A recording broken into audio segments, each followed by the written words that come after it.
So we'll start the program. Thank you to all the professors who have made this center what it is. I won't take much time. There is a small video that we have made of the center. It's past, a running video, which we'll start with. Then I'll request the chairperson, Professor Shakti Kumar, to take over. So we can start.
This was all Kamya. Thanks, Kamya, for this.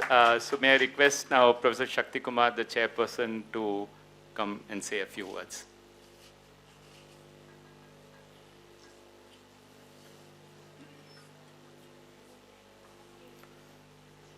Hello, everybody.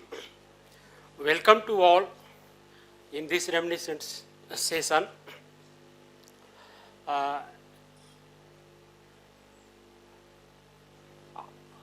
It is a proud moment, and I am proud of being the batch of 92-94. That batch was taught by these eminent professors. So I feel very proud. Before going into details, I would simply hand over to the Professor Parveen Jha to carry out the session. Thank you.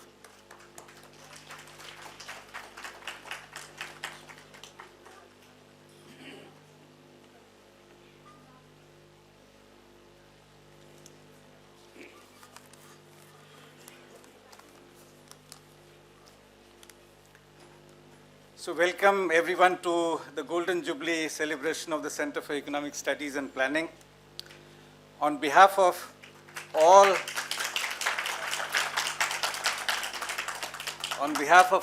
current students and faculty of CESP, alumni who are present here, as well as those who could not be here in person, the larger JNU community, and all our well-wishers from across the globe, warmest greetings to our dearest professors.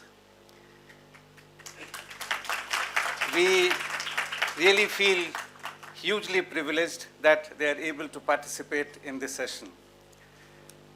Professor Sunanda Sen, Professor Amit Bhaduri, Professor Anjan Mukherjee, Professor Utsa Patnaik, Professor Prabhat Patnaik, Professor Deepak Nayyar, who will join us shortly, Professor Ramprasad Sen Gupta, who is already online, Professor Satish Jain, also online, Professor Arun Kumar, Professor Joyati Ghosh, who is also waiting online, Professor Bishwajit Dhar, he might join us. We are immensely, immensely grateful to you for gracing this occasion. Professor Chandrasekhar, as it happens, his flight got rescheduled and he's on a plane right now and has of course, regretted his inability to be part of this particular event.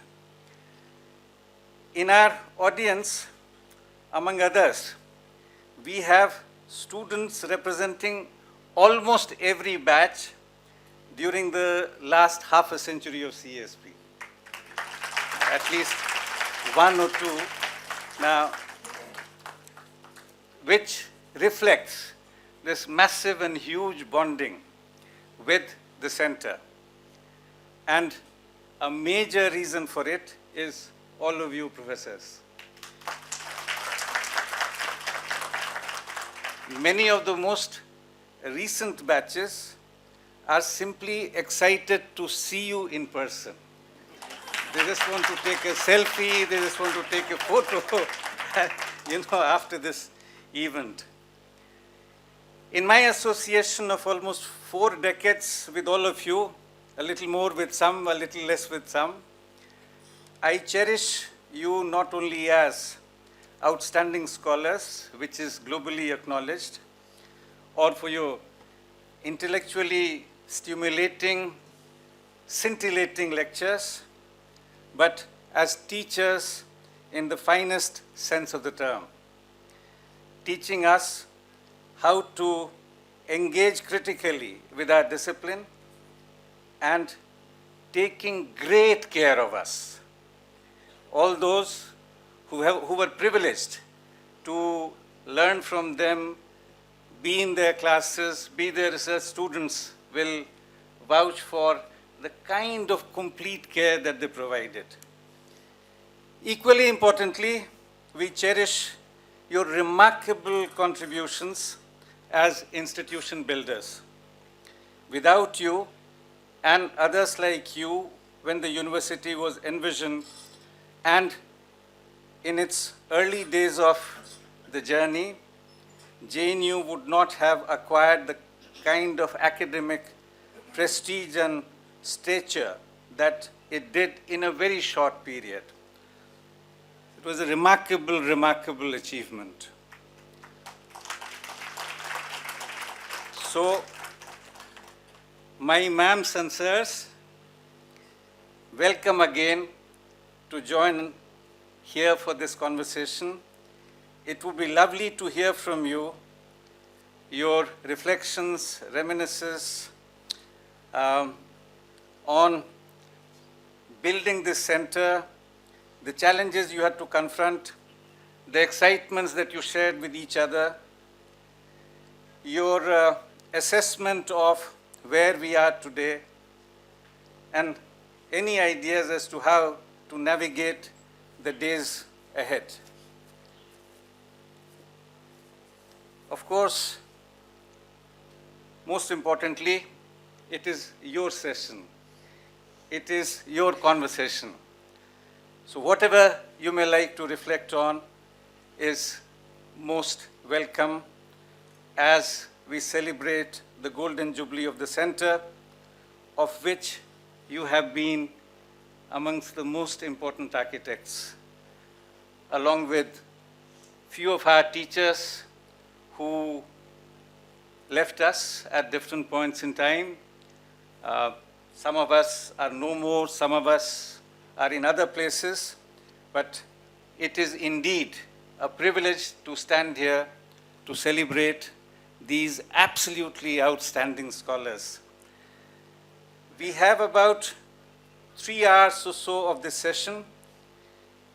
If it is okay with you, may I request you to take about 12 to 15 minutes each. And then if we have a few minutes, we can have a little bit of interaction. It would be very little, of course, given the constraints of time. But let me now welcome our distinguished faculty. We'll start with Professor Sunanda Sen.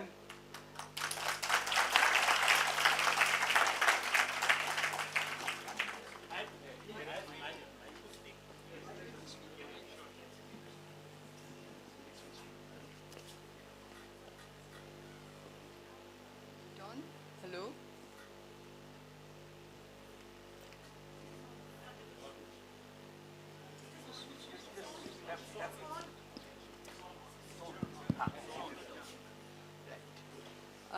Well, it's very difficult to express how happy I am feeling to be able to attend this wonderful ceremony of Golden Jubilee.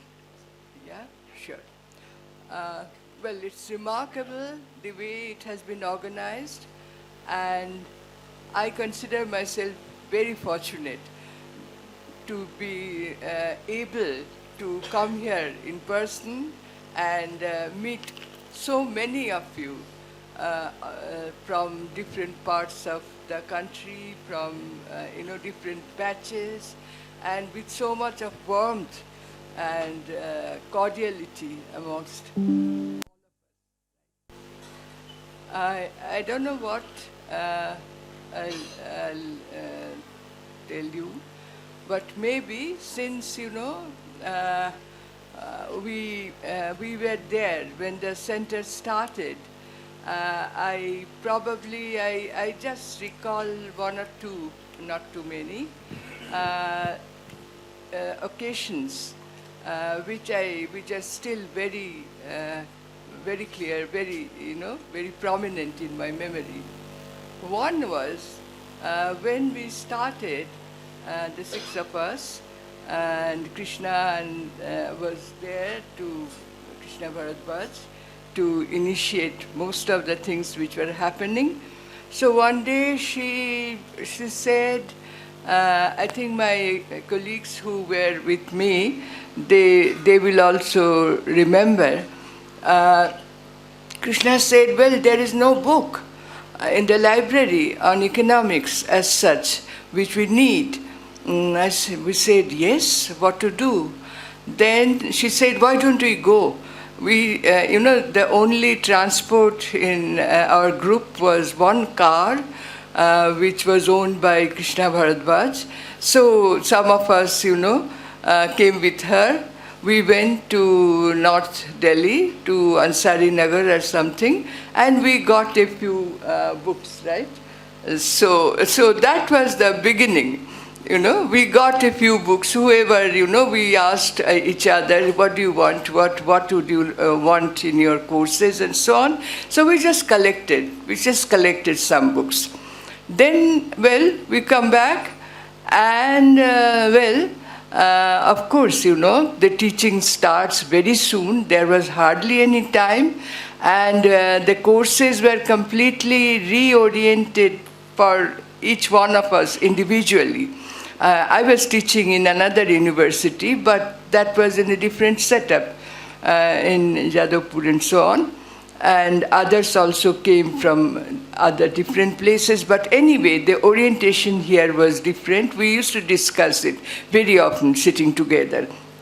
So the courses started, we made the course outlines, we discussed with each other, and then, it was going on very smoothly. And of course, we enjoyed so much the company of the colleagues and the company of the young colleagues, of course, and the company of the students who joined from different disciplines, science and various other disciplines, but they all came with the intention to continue in economics. Now, two more incidents, very briefly I'll tell you.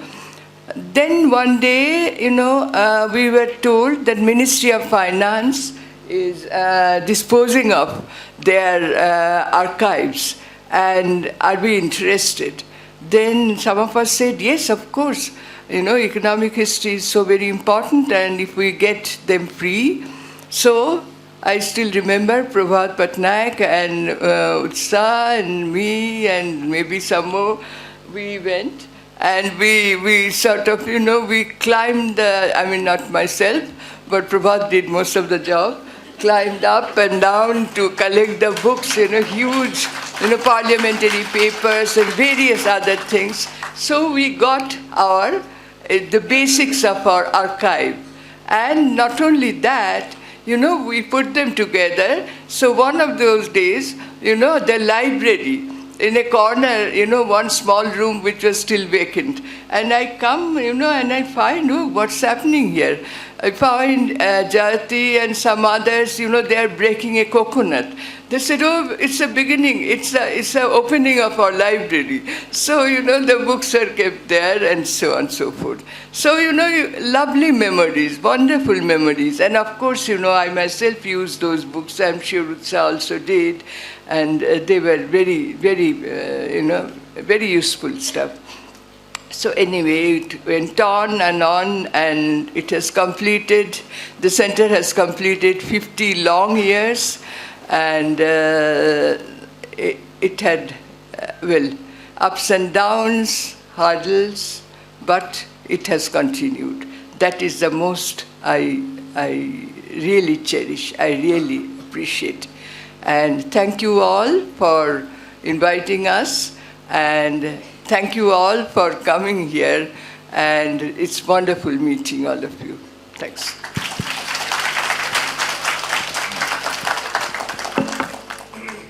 Thank you so much, ma'am, for your reflections. Now may I please request Professor Anjan Mukherjee to share his thoughts. Please, sir, please.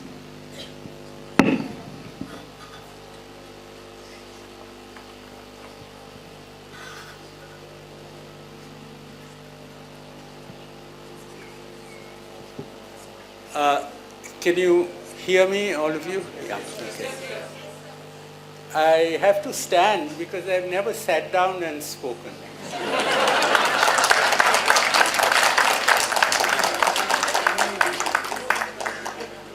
It's great to see all of you, and thank you, Praveen and Shakti and the rest of you who've, Rohit was somewhere around. Oh, he's there in the background.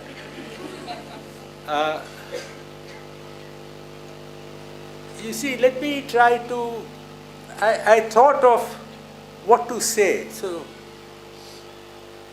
I thought maybe one should start at the beginning and then slowly work my way through. And Praveen, just raise a hand and say that I have said enough, right? never will. Don't give me that. You get bored. But anyway, 16th April 1973 was the day that I joined. Strangely, that day is very clear in my memory. I remember exactly what happened.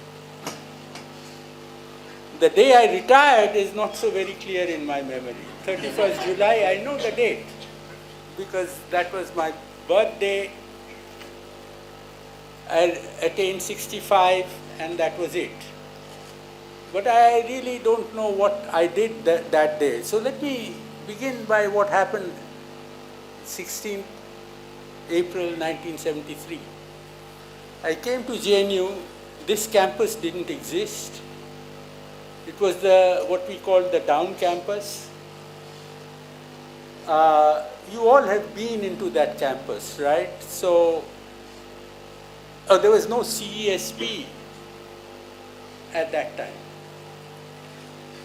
Only Krishna Bharadwaj was there, but she was in CPS. So I wanted to know what to do, and they said, you go meet her. So there was a faculty meeting of the Center for Political Studies going on, and Professor Krishna Bharadwaj was inside. So I sent a slip in saying that, look, I'm Manjunath Mukherjee. I didn't know her. I had not met her before. So this lady came out and she said, come, let's try to get you a room. And then along with, at that time, the Dean of the School of Social Sciences was Professor Rashiduddin Khan. So he also came out just to see who was interrupting their proceedings, and so on. And then there was a room, but there was no furniture, so someone had to go get a table, and I had a chair which kept disappearing every day when I would come. The chair has disappeared. So that's how the thing began. Then later on in the year, we shifted we had offices. By the way, I think we were the only faculty of economics which had offices with attached toilets. That was really a great thing. And they were the first set of offices that we had was on a block where it was only partial. The rest of the block was occupied by the School of Languages. And the joke that went around, and some of our students of the earlier batches told us, do you know why CESP is located in the School of Languages? And the answer was that because they teach Greek there. So I thought that was a good one. And we went from there till finally to the campus that we now have. Lots of things. So let me tell you about some stray incidents that. So originally we were only 6, right? So you see 4 of us, and Professor Bhaduri is online, and Professor Bharadwaj, unfortunately, is no more. Then I think the first 2 editions, amongst the first 2 editions, one who stayed for very long was Amol Shanal. So one day when he joined, Amol was fresh out of Delhi University. I was given that, I took it upon myself to take him to the library, to introduce him to the librarian, to get cards. So I went there with Amol, And I said that, please give him some card. So the person at the counter said, but he doesn't need additional cards. He can borrow on your cards. So I said, what do you mean? He said, I thought he was your son. So I said, look, Amol was very young. Incidentally, I was young too. So, for them to have thought that Amol was my son, Amol never let me live it down actually, but it was crazy actually. So, anyway, then slowly I think you can see how the center grew. We always had a problem about who was going to teach statistics and econometrics and stuff like that. And Amida, as I called him, told me that, look, why can't you look for someone? So I used to go teach at ISI those days. ISI used to be in Yojana Bhavan those days. And I used to give some lectures in Yojana Bhavan top floor. It's a very funny building. I don't know whether people have gone. You see, the first few floors, beautifully carpeted. Because that was when you went to the members of the Planning Commission. But then as you went up, the carpets disappeared, and the usual ramshackle government offices. So anyway, I used to go there. So one of the professors there, Professor Chetty, he's the father of Raj Chetty. Raj Chetty, all of you must have heard of, probably one of the most famous young economists in the country today, in the US today. So I said, Chetty, look, we need someone. Don't you have a student finishing or something? He said, yeah, DN is finishing. So I went and met DN. Then I realized that DN was sitting in one of the courses that I was teaching. So, and I hurried back and told Amida that, look, there's this guy Chetty was telling me about, DN Rao. So that was the entry of DN into, but DN was actually a bit older than me, because you see, DN had a career in mathematics. He used to teach mathematics, I believe. When Prabhat was a student, DN was there. So I listened to the chairman, he has waved his arm, so I'll cut it short. There are many more stories. If I have time, I'll tell you. But it has been a great rollicking life, and I'm glad to see that, that this is what we tried to build. Sir, I was only telling you that DN Rao was teaching at Sir Stephen's those days.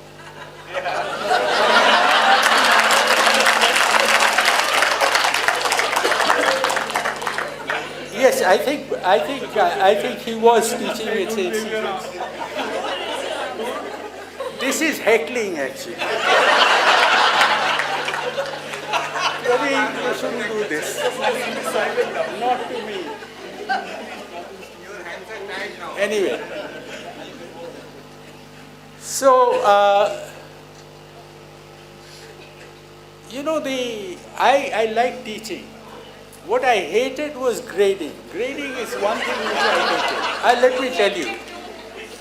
And the unfortunate thing is, that it is the students who remember the grades. I don't, actually. I don't. So, I've run into students, and today lots of people I don't generally meet that often. So nowadays it doesn't really come to me, but earlier on I used to think, now, is he going to throw a brickbat or something at me?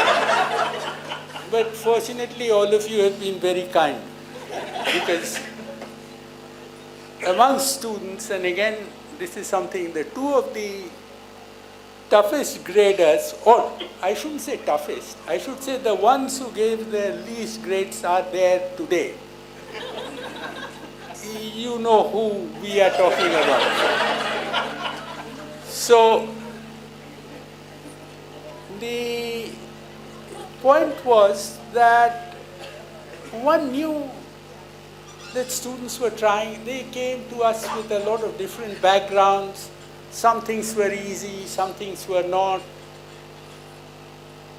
And we couldn't make everything easy. As I told once that, well, the easiest thing would be if I start A, B, C, D. Well, that's not the point, right? I mean, I have to teach you something which is an advancement of what you have been taught earlier. But the funniest things used to happen when we interviewed students. You see, there was a time when we used to interview students even for the MA. Amongst the first, I only see Shravan here.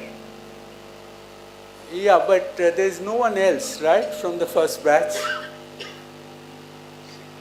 Well, the first batch, the selection was also quite something. Because Prabhat and Utsa had not yet joined, and Sunandadi also. So there was only 3 of us. And meanwhile, admissions had to take place.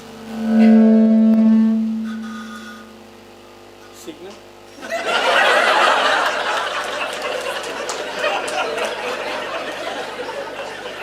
Okay. Anyway, so we to cut it short, but you know, questions were asked.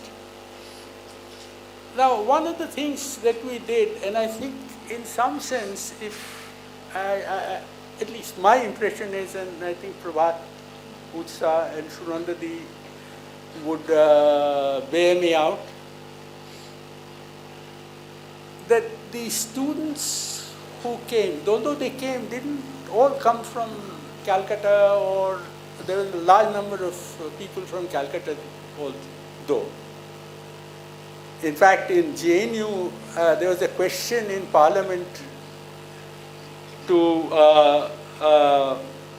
G. Parsarthi, who was then saying that you are only taking Tamils into your university, and G. Parsarthi wrote back and said, not true. There are a larger number of Bengalis here. So that's how he sort of guarded himself. But I think the group was a lot more homogeneous. And you see, interviews are tough things. You know, you walk into a room, there are 4 or 5 people sitting there, they start firing questions. Now, we have no clue as to what you have been taught. So our first thing was that, what do you know? What would you like us to ask? Now that often led to various funny situations. But anyway, I go on the 40 odd years that I taught, so there'll be many such. But fortunately, for such stories to develop, our system changed in 82 or 83. And it changed with, I think, 2 of the people who caused us to change are sitting here, as I can see them. Both Mrityunjay and Shomujit, because that is the batch which created a lot of... Their results were not announced in time. That was... They didn't do anything. No. You were very innocent people. And everybody believes that. So basically, things changed. I think it was tough for us. It was really tough because we were getting larger and larger students. Then my colleague Satish had joined. He's there, I think, online somewhere. Yes, sir. And Satish, we had to give written examinations. And Satish had developed one question which he said, if you said that one question and just look at only those who answer that question, then you'd get the best students out of that cohort. And that is something that people would know And he tested it out. So it is, as economics is done on evidence which is presented, we did it once. So what was that question? The question was, give your answer correct to the second decimal point. And there was two fractions, lots of decimals and stuff, both numerator and denominator. Now there were things which would cancel out very easily. It would take just, there were things like 9, 27 and so on. So things would just cancel out, but you have to be careful about the decimals. And then the second decimal point. Out of 1500 that year, only 83 answered that correct, and all those 83 were the top students in that batch. So we said we don't need to ask any questions, just you can feed it in, but of course that would not go, right?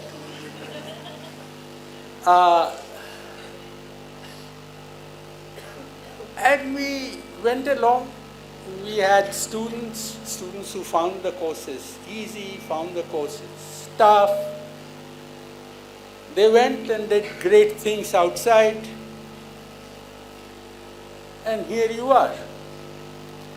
And I'm not saying that all of you, the large number, I think that statistic someone should pick up is how many of our former students are in the academic profession. Where they teach. Not for any reason, except just to show that this is where our contribution perhaps has been the greatest. Or maybe that's where we could be faulted to also, actually. But it has been that, and we enjoy doing it. Some things we could have done better, surely, of course. Several discussions, debates and stuff that used to happen within the center attest to that. But then, of course, you can do things better. There's no doubt about that. But at least that we have done this, at least I think we can pat ourselves on the back. Thank you all.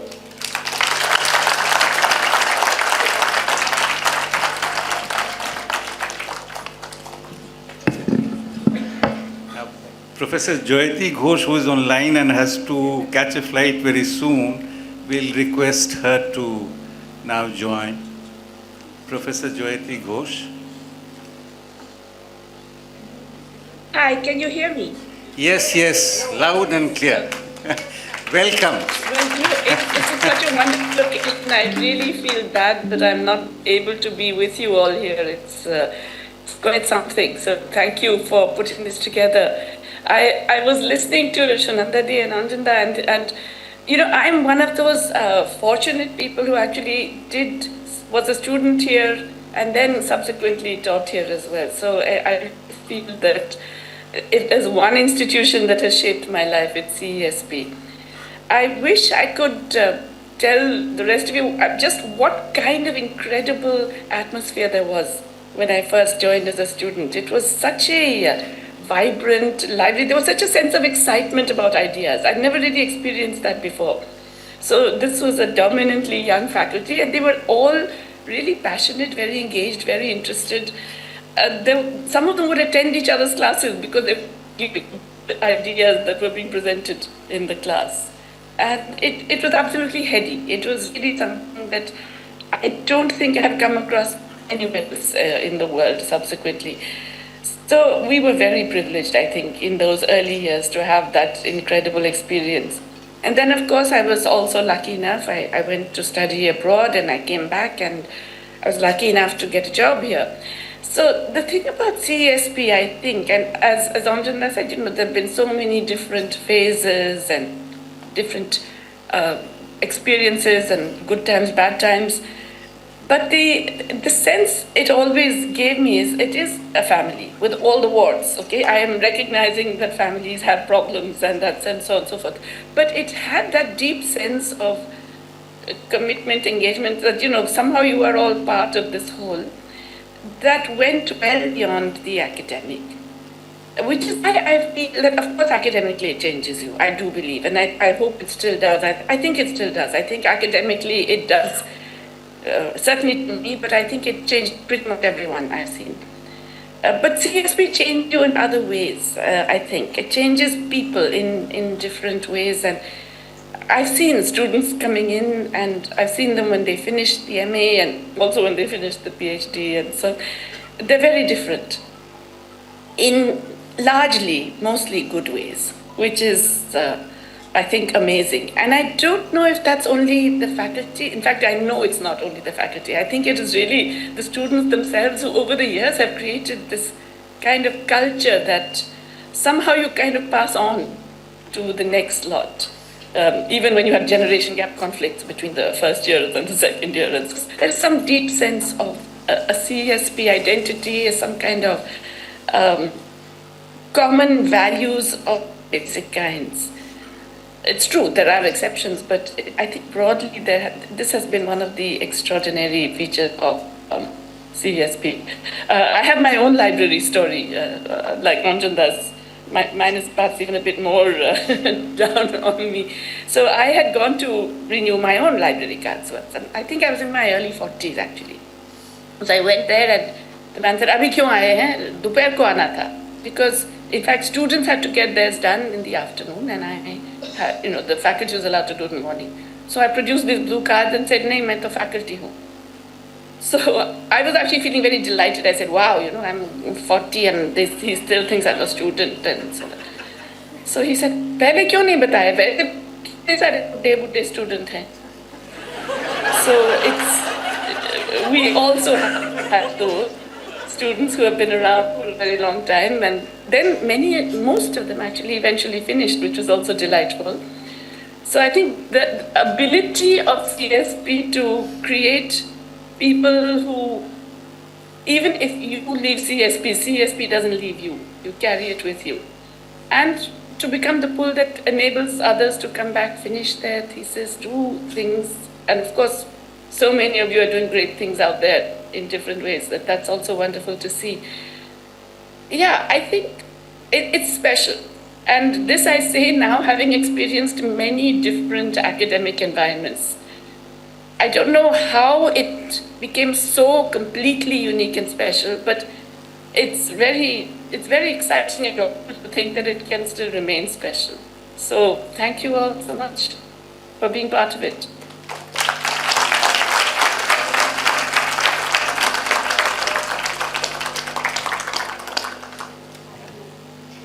Thank you so much. So now we move to Professor Deepak Nayyar, who actually was caught up with some. You want? All right. Okay. So Professor Utsa Patnaik then. Two ladies and 652, I don't put a man in between. If you say so. Then Professor Prabhat Patnaik.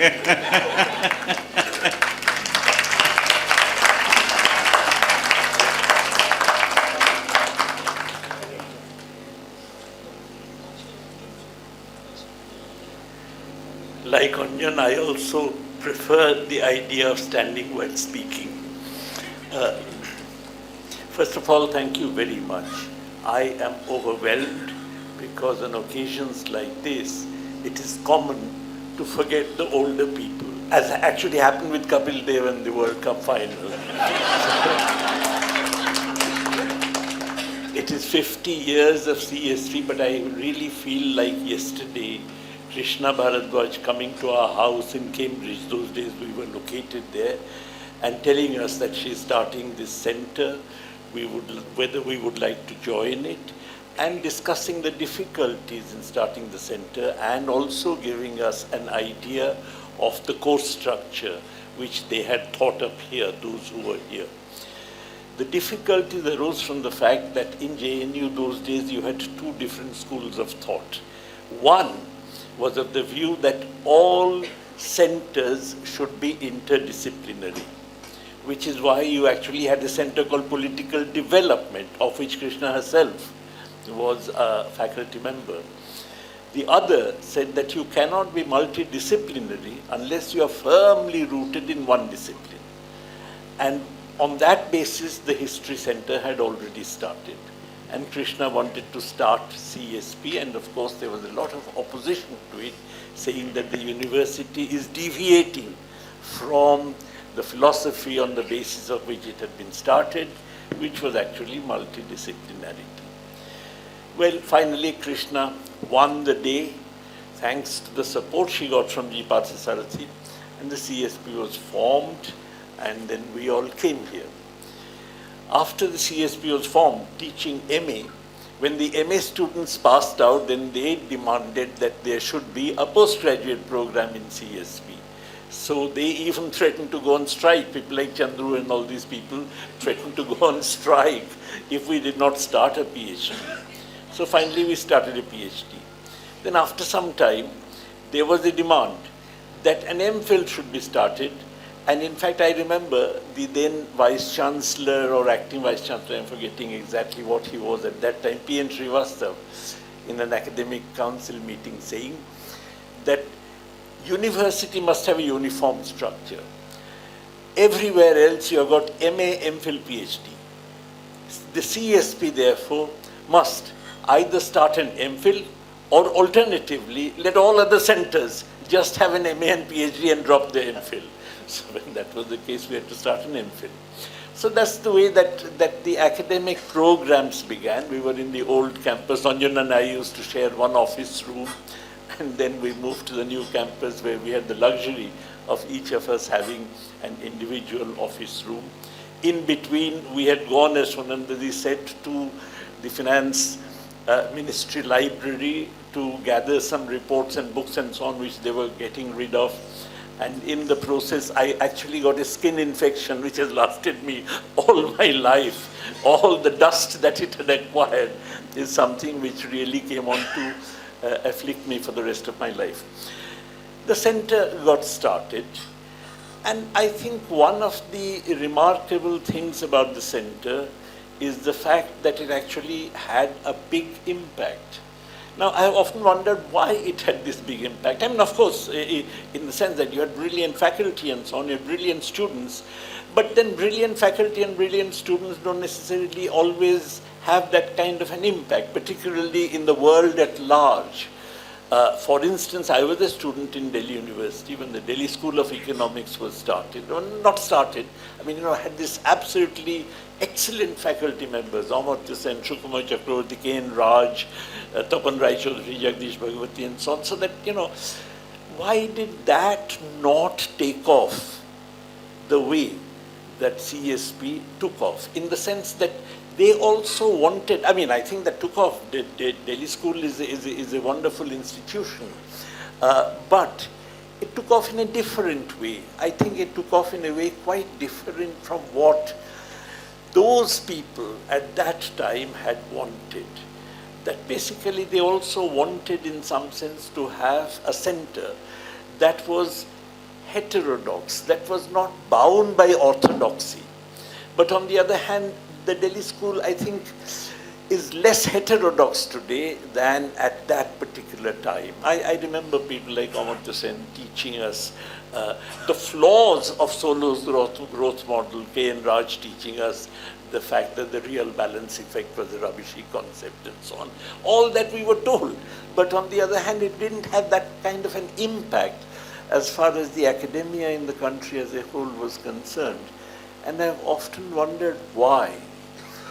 I think there were, I mean, this is not just CSP, of course, JNU as a whole, and that's a question which has always kind of, engaged me.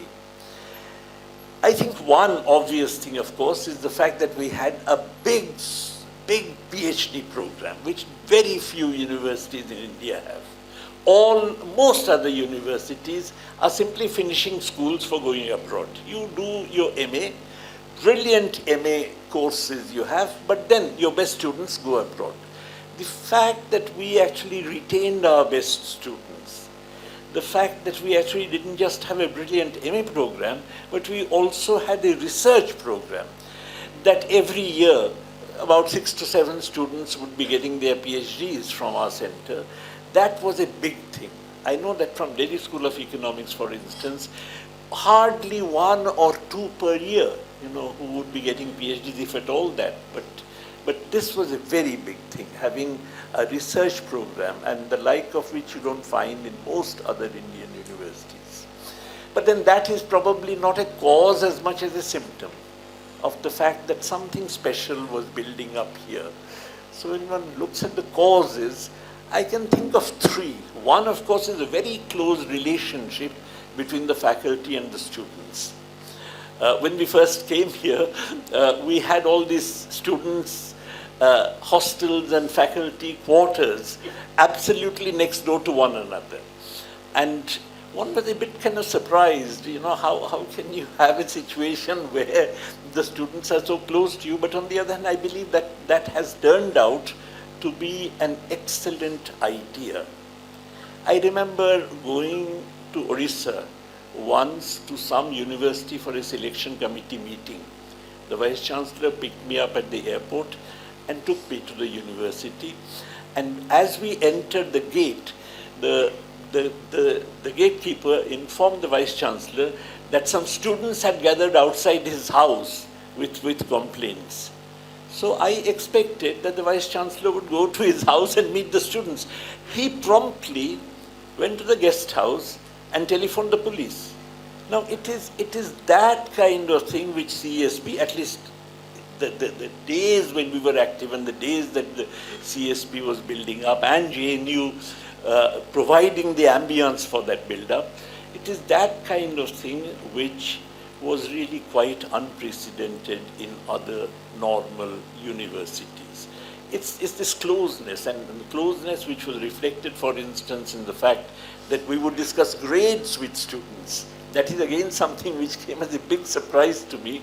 But on the other hand, I must confess that in my entire years of teaching, not one student has really pressed me for a change in grades. In the entire year, I mean, it's quite amazing. Not one student ever told me that, sir, you have given me a grade that is unfair, you please jack it up. That is what normally people's impression would be, that if you have a system like this, students would demand that, but nobody ever did. I think there's a very closeness between the teachers and the students, of which inviting us is a symptom on this occasion, which I think is one of the big differences between JNU and other universities. The other difference which I find is, of course, the fact that we have this intake of people from different backgrounds. This policy of reservation, SC, ST, OBC, regional backwardness, social backwardness, income backwardness. I'm not sure if these things are happening still, but on the other hand, that, in fact, one of our students you must have known of, Abhijit Banerjee, who got a Nobel Prize, he wrote somewhere, I remember reading, that the first time he met a Dalit student was when he came to JNU. That in his entire previous academic exposure, he had not come across a Dalit student. And that is a very big thing, because it not only, it also produces a cultural revolution even in the minds of the non-Dalit students to actually have that kind of admixture. Of course, it can actually be counterproductive in the sense of, if the distances continue, then you can actually have a situation where one group of students feels alienated from the others and so on. But that is where I think in JNU the other, I would say the third feature of JNU, which actually intervened, is this enormous engagement of students with politics.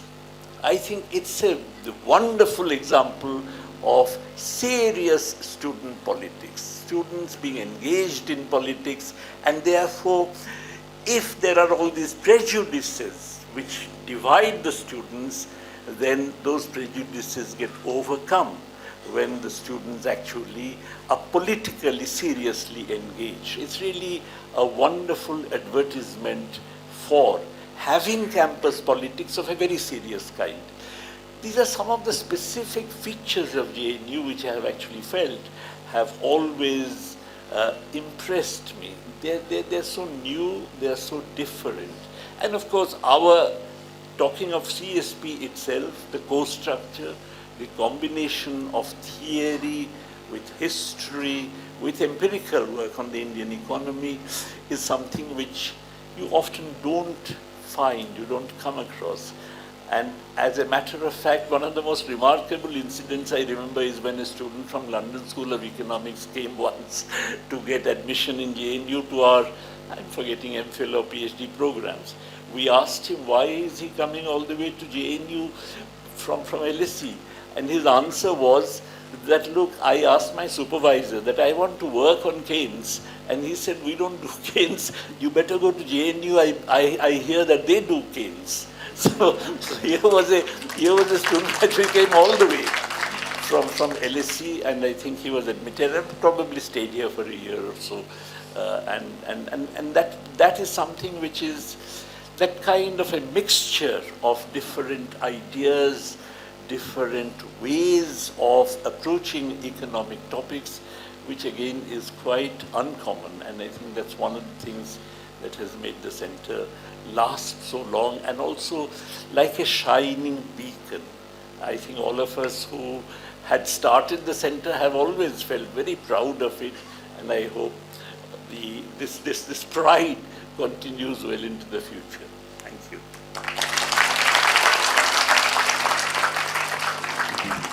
Recording in progress. Thank you so much, sir. As I was telling you, Professor Nair was caught up with some other engagement, and he has to leave by 5:45 to be at some other, he has some other prior commitment. So we are so grateful to him for finding this time in spite of such a massive squeeze on him, on his time today. Professor Nair.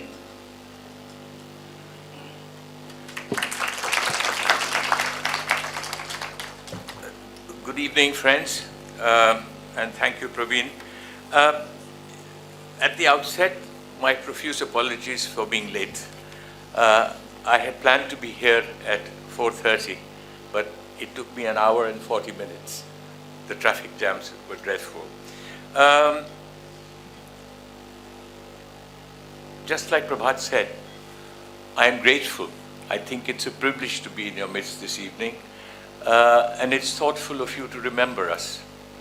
Though, may I say, I don't know how many of you overlapped with my time in JNU, but I have learned much from all of you over the years.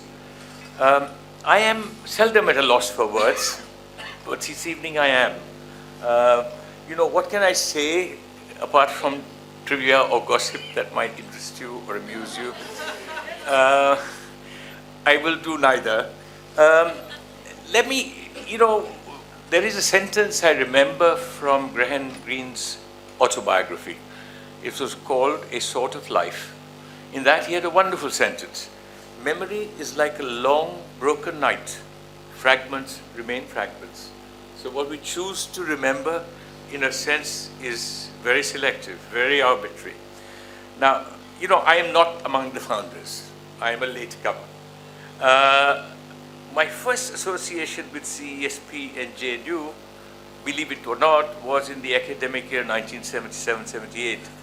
I was on sabbatical leave from the University of Sussex and spending a year as visiting professor at the Indian Statistical Institute in Delhi. The only persons in CESP whom I knew at that time were Prabhat and Utsa, for we had been students together at Delhi and at Oxford. And JNU at that time was in the old campus, and it was its early days. If I recall correctly, I was persuaded by Sunanda to deliver 10 lectures on trade theory in the course on international trade that she taught. It was called International Trade, Investment and Payments, if I remember. Now, my first impressions of CESP and JNU were formed at that time. And its milieu, everything that Prabhat has described to perfection, had a strong resonance for me with that of the University of Sussex, where I was then, which was then the brave new world for universities and academics in Britain, particularly in the social sciences. We did not have departments, we had schools. Now, those were my first impressions of JNU. It had been established in 1969, although it began life with the students in the early 70s, I think the CESP in 1973. It was the brave new world of universities in India. And I know so many, apart from my colleagues who came to JNU at that time, like Ramila Thapar, who had this vision of what JNU should be. It set out to be different, and I think in retrospect it succeeded in this endeavor. Its range, its size was small, both faculty and students. Students about the size of a college at the University of Delhi. Its range of disciplines was limited largely to the School of Social Sciences, Languages and International Studies. The process of admissions, which Prabhat mentioned, was different insofar as it sought to create equal opportunities for students who had not studied at established or reputed colleges or universities. In a sense, it went way beyond affirmative action. It was much more creative in establishing equal opportunities. The curriculum was innovative, so was the teaching. The semester system was a departure from the conventional academic year teaching and examination systems. Assessment was different. In the teaching programs, there was a premium, I noticed, on reading and thinking rather than learning by rote. In the assessment, there were multiple methods, while an even more important departure from normal practice was the students could come and discuss their exam scripts and grades with teachers. But just as Prabhat said, nobody ever came with a request to up their grade. It was always asking questions. How could I have done better? What's wrong with this? Now, the interaction between teachers and students was intensive. I noticed it even in that short period.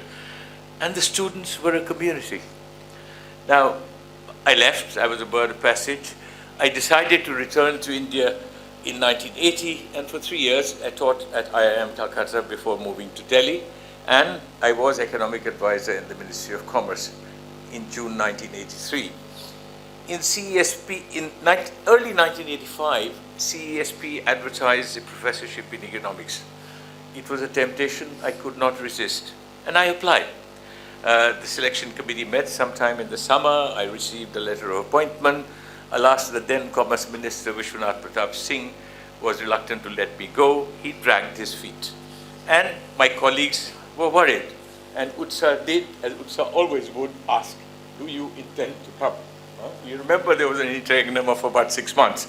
So much so that the then Vice Chancellor, P.N. Srivastava, telephoned me and said, we are a bit worried. Do you need a house? I said, no, I have my own house. It's just that my minister is refusing to let me go. Ultimately, 3 days before VP Singh became finance minister in Rajiv Gandhi's government, he said to me, Deepak, you're free to leave. And I moved to JNU on 1st January 1986.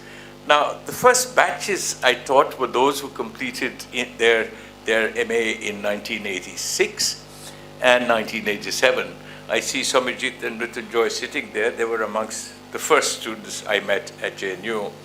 I have some memories of those early days in the School of Social Sciences, Building 1. There was no office space on the 3rd floor, which is where CESP was, and there was no room for me, so I was allotted an office on the ground floor.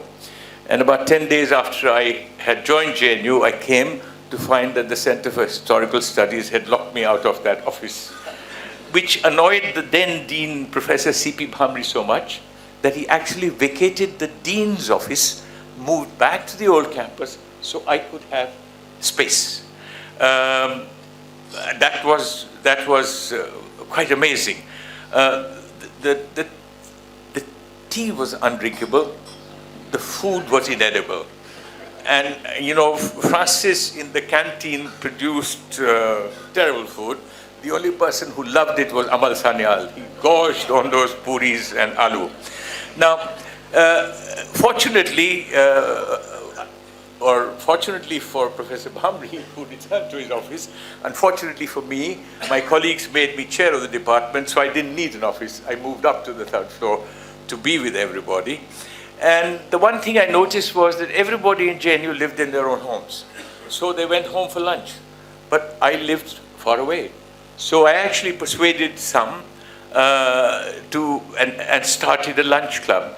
And it was nice. Slowly, Krishna Bharadwaj, Arun Kumar, Satish Jain, occasionally Anjan would join us with their lunch.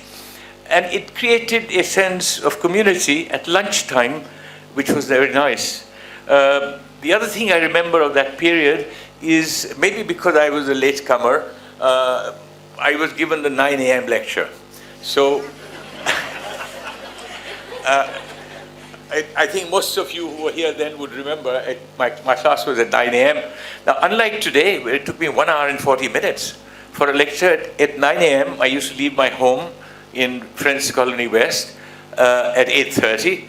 I was here at 10 to 9. I parked my car. I walked up, left my flask of water and my dabba, which was an object both of curiosity and amusement, because I always carried that water, having picked up a lousy stomach infection in Kerala. And it was, it was a period of settling in, but slowly, as I got, as I said, I knew no one. I had met Amit and Krishna fleetingly before that. Other than Prabhat and Utsa, I knew nobody. And that sense of community developed. Ultimately, not long after, we moved to the School of Social Sciences Building 2, so that all of us were on the same floor. And for the first time, perhaps, as a faculty also, not just that we had single rooms to ourselves, but also that we were in the same shared space. And I remember that arrangement was permanent. So, I had Anjan to my left, followed by Ram Prasad, and Krishna to the right, the classroom in between. And as we go down that corridor, there was Arun and there was Prabhat, and that comes back to me. We were all in a big square. Now, the teaching learning process was interactive and stimulating. I must say the milieu of contesting ideas, asking questions, all of you, was conducive to the evolution of my own thinking in terms of heterodox perspectives on macroeconomics, international economics, and development economics. Now, our institutional endeavor as a collective, and I learned the ethos quickly, was that students must become independent in their thinking and autonomous in their decisions. And that is what made JNU special. For the JNU community, students and colleagues alike, pluralism, diversity, tolerance, and secularism, human well-being, dignity, democracy, and egalitarianism were an integral part of our belief systems. Thus, independence in thinking, debating different worldviews, and a consciousness about society were all embedded in JNU's culture. It was very, very different, I must tell you, from the world outside. In a sense, it was an island unto itself. Now, the one thing I do remember, and forgive me if I don't intend to be, I intend to be truthful, the passage of time over the next 25 years that I was here changed the aspirations of our students. To begin with, many of our students chose to work in civil society and social sectors instead of the more lucrative and conventional professions. A few went abroad to do their PhDs, but many stayed. And by the way, that's what made JNU different. I can't agree more with Prabhat that we created a research tradition. And even those of our students who went abroad for PhDs kept their connect and would walk into Anjan's room, your room, my room, ask us questions, tell us about what they were doing. And, we produced PhDs after PhDs year after year. But I can tell you, I was Vice Chancellor of the University of Delhi for 5 years. In that entire period, there were 2 PhDs in economics, 3 in sociology. So we were special. The only thing is that as the milieu of society changed, the aspirations of our students changed. And you know, from the time when they wanted to do something from society, a few, some of the brightest, their aspiration was to go and work in the IMF and the World Bank. It surprised me, but it happened. And then long after, just as I was about to depart, or when I came back from the University of Delhi, I noticed in placement season that all the young ladies were wearing saris. It was always jeans. People used to smoke in my class in the morning. And the men were wearing suits, and some had tilaks. That worried me. But that was, I think, a real change. And that change was much more dramatic elsewhere. Now, in a sense, you know, I am unusual because I've lived a life in two worlds. The professional part of my life has been divided between academia and the public domain. The division has been unequal in time. It's 3/4 academia, 1/4 public domain. Most of my friends in academia have never understood why I left the engaging world of the classroom, ideas and creativity for the hurly-burly of the public domain. Most of my friends in government actually never understood why I left what they believed was the power, the influence, the excitement of the public domain for the ivory tower of academia. The fact is that I enjoyed both these worlds and never thought of them as an either-or choice. I'm convinced that both left me richer for the experience, which enabled me to contribute more to the other world when I returned to it. The unusual blend of theory and policy, as well as my heterodox thinking, is probably attributable to my life as an economist in these two different worlds, and it has a lot to do with what I learned from my students and colleagues in JNU. I learned about macroeconomics, international economics, development economics in the classroom as a student and as a teacher, and through research on these subjects over a lifetime. But I also learned from the experience of redesigning trade policy, rethinking industrial policy, reformulating macroeconomic policies, some in periods of crisis and reform, which enriched my understanding. Similarly, my academic understanding enabled me to think differently and out of the box, help evolve more effective, even if unconventional, approaches to public policy. I recall that in the Ministry of Finance, when we were in dire straits, borrowing $2 billion overnight in international capital markets, I didn't know where the next payment of debt servicing would come from.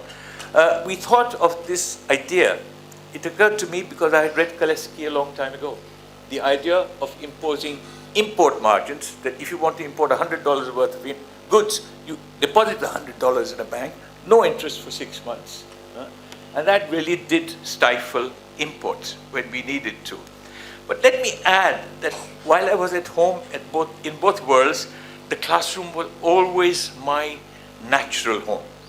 And in academia, JNU, without any doubt, was my intellectual home.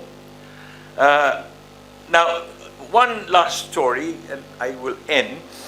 You know, the connect between my tenure in the turbulent years, 3 governments, and the worst macroeconomic crisis in independent India, and my experience at CESP had some organic connections in terms of thinking out of the box in how to manage a macroeconomic crisis that I inherited. The irony of my life is I was writing about the crisis to come when I was at JNU, negotiating with the IMF, and Amit is not here, but he was the only person who laid me a wager that I would not get money from the IMF when we had no elected government in office. I won that wager from Amit. But essentially, mortgaging gold, devaluing the rupee, averting debts on international, default on international obligations. By the way, fighting my battles in government, it was not easy for me because I had a different view. I won some, I lost some. Ultimately, I resigned as Chief Economic Advisor because of differences with the then Finance Minister Manmohan Singh and returned to JNU. Now, I fondly remember that some of my colleagues were worried about what I was doing and why I was doing it.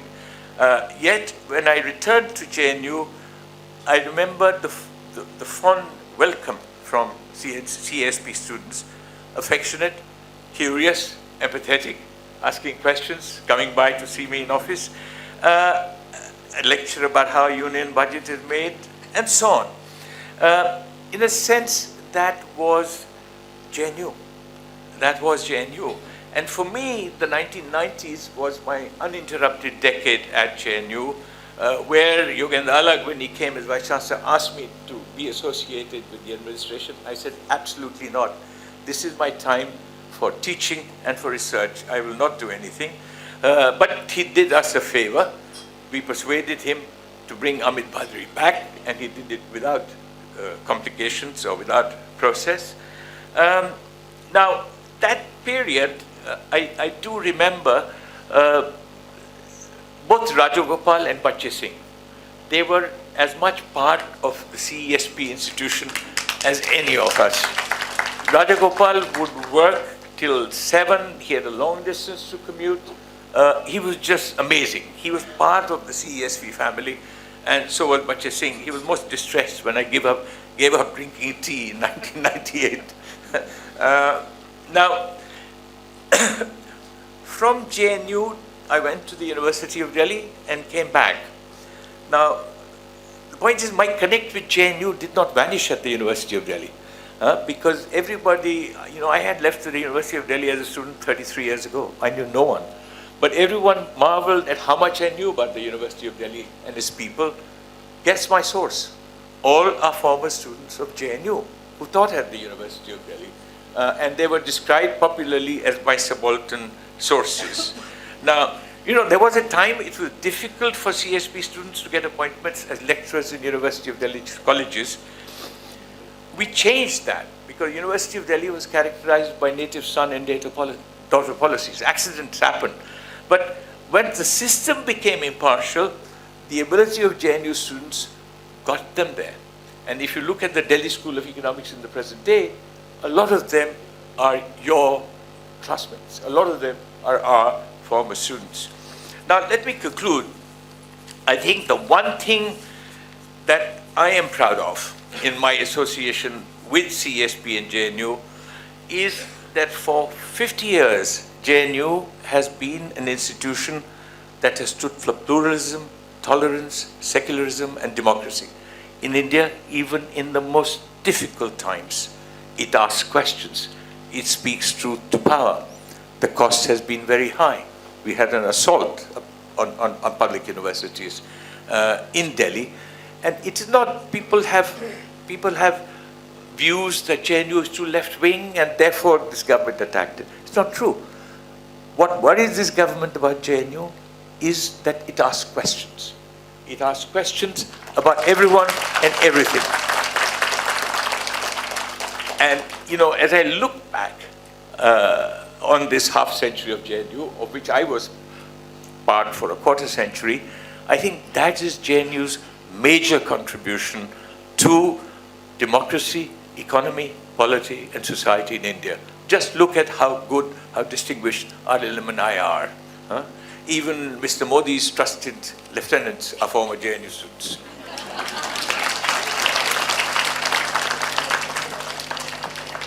Thank you, sir. Now, Professor Bhaduri is online, and so is Professor Sengupta. So, may I request Professor Bhaduri now to please join us? Yes.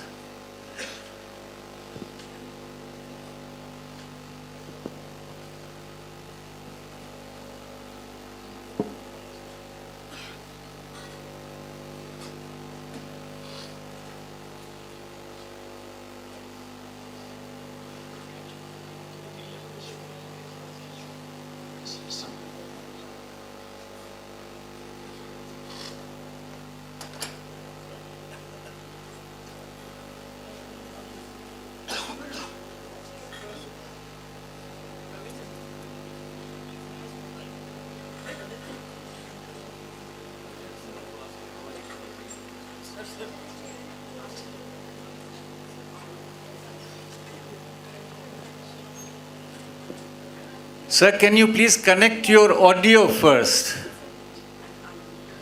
and unmute?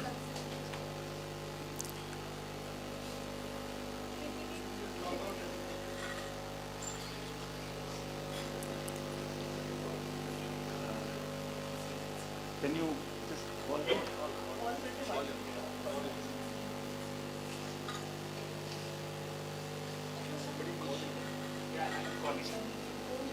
Rohit is calling him.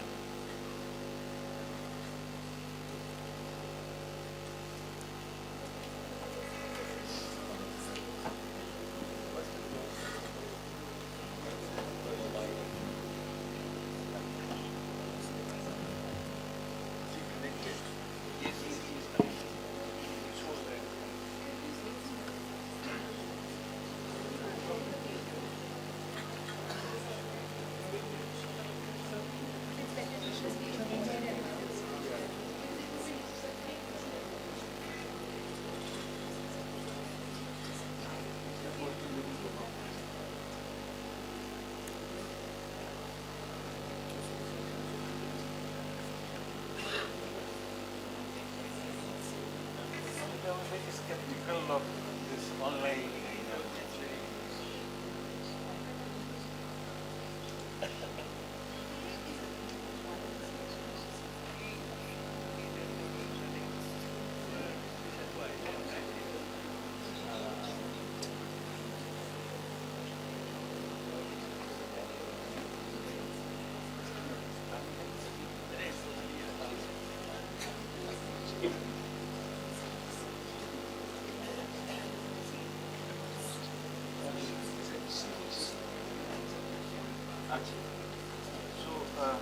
Since it is taking some time, so maybe ma'am, you could come in please, yes.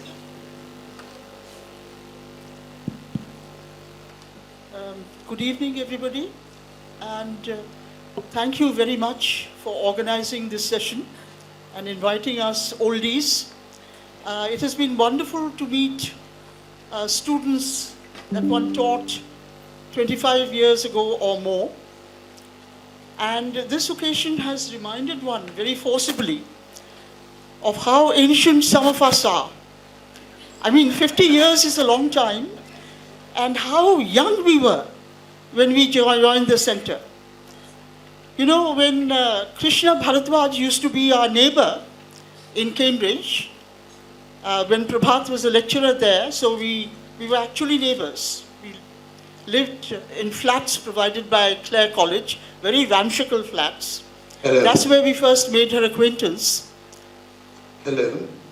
And she recruited us to CESP, and it was a very inviting prospect because Is it okay now? she said that we would have complete freedom to design our own courses. So this was a department which was starting from scratch. It carried no prior baggage at all in terms of earlier faculty, earlier course structures that we had to adhere to. And that was what was quite exciting for us. And that is what convinced us, really, when we came back to India to join CESP under Krishna's guidance. Is it all right? Now, a little bit of history about our own background may be in order. You see, both Deepak, Rohini, who later married Deepak, Prabhat and I studied for MA at Delhi School of Economics. In fact, Deepak, Rohini and I were batchmates in DSC. We did our MA, finished our MA in 67. Imagine, that long ago, 1967. And of course, those days you didn't have 10 plus. So you finished your BA course, you joined the BA course when you were 16, and you finished your MA by the time you were 21. And I finished my PhD by the time I was 25, getting on to 26. So you can't think of doing that now with the additional 2 years of schooling that people have. But anyway, in the Delhi School of Economics, as Prabhat has mentioned, there was an absolutely brilliant galaxy of teachers that we had. We had Shukumar Chakrabarti, Amartya Sen, K.N. Raj teaching us. There was a strong economic history department also, Tapan Rai Chaudhary, and Om Prakash, and I'm leaving out all the professors before that. Don't think I'm being disrespectful. I respected them all very much. The point is, and of course, Dharma Kumar. and And I don't know whether you our can hear my professors voice. taught us what they were most interested in, of course, as we taught our students what we were most interested in and the topics we were working on. And at one level, it was quite exciting because one felt one was on the cutting edge of the economics discipline. I took, for example, mathematical economics with Professor Chakrabarti, and I did advanced economic theory with Professor Amartya Sen. Some of you would find that difficult to believe, perhaps, given my subsequent career. But, you know, at some level, it was quite exciting to know what n-dimensional vector spaces were, or what the Kakutani theorem was. But then we started feeling, some of us started feeling a little uneasy. We thought that really there was no connect with what was being taught to us, exciting though it was at one level, and with the world we were living in. And so many exciting things were happening in the Indian economy, in the world at large, and we simply did not know how to deal with it or analyze it. So I and a fellow student, Joseph Perez, actually organized a kind of mini rebellion within Delhi School. We asked our teachers to meet us so that we could discuss the courses and tell them what we found, a little unsatisfactory. Joseph Perez later on, of course, left economics completely. I think he got quite disgusted. He became a philosopher, a very well-known philosopher abroad. Unfortunately, he passed away quite recently. You know? Joseph Prabhu is what he was known by abroad, not Joseph Perez. And our teachers chickened out. Ultimately, they kept postponing the meeting and we never got to meet them to discuss our problems. Now, I sometimes wonder whether there was some kind of incipient rebellion brewing among CESP students that we never got to hear about.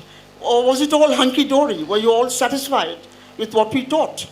I know one or two of our students who went abroad later said that, oh, we were taught absolute crap in CESP. In Stanford and Harvard is very different.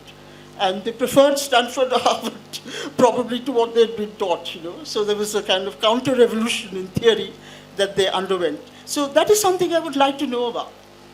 Because despite the close relationship we had with our students, I don't think they were very forthcoming when it came to criticizing their professors. Or criticizing in a nice, polite way. I don't mean that it should be very aggressive, but telling us where we fell short. What is it that they would have, what are the topics they would have liked to have seen us cover, but we did not actually think of teaching them? That would have been very useful. And I think that would be useful even today. Now, getting back to how young we were, you know, 4 out of the 6 founders of CESP, we were 27 years old when we joined. And we just turned 28 in Anjan and I in July of 1973. And Prabhat 2 months after that. So you can imagine that we were not very much older than the graduate students in JNU at that time. And I remember actually Arun Kumar here, who looks like a wise sage now, giving us all advice. I remember that he was a charming young, completely clean-shaven young man, just back from the United States. He had been doing some kind of science or technical course there, and he had decided to shift to economics. I remember interviewing him for the MA admission, you know. It was, I forget which year it was. For PhD admission, sorry, not MA, PhD admission. So he would be able to remember better which year was 77, as long ago. Just 4 years after we started CESP. So yes, there are a lot of memories. One of the facts now nobody has mentioned is that the early CESP was very heavily Bong. Out of the 6 faculty members, 4 were Bengalis, and Prabhat, of course, since he reads Bengali and speaks Bengali, you can say he's a half Bengali. So sorry? No, not, okay, honorary Bengali. So that is something he would dispute, very bitterly. But when he's asked to go and give a speech in some small place in Dibrugarh, he went recently, they always say, please speak to us in Bengali. And he does. He talks in Bengali to them. He gives the lecture in Bengali. So later on, I think this regional bias reduced a little bit as more faculty members joined us. Deepak joined us. Sheila Bhalla joined us very soon. Abani Bhatt joined us, and so on. But in more recent years, I think this bomb dominance has again reasserted itself, as far as I can see, in CESP in a very big way. So, getting back to what was so attractive for us and why we chose to join CESP on our return after doing a doctorate abroad, that is the freedom to do our own courses, to design our own courses, and so on. You see, Krishna Bharadwaj had a very clear vision of a very clear academic vision of what the course structure should look like.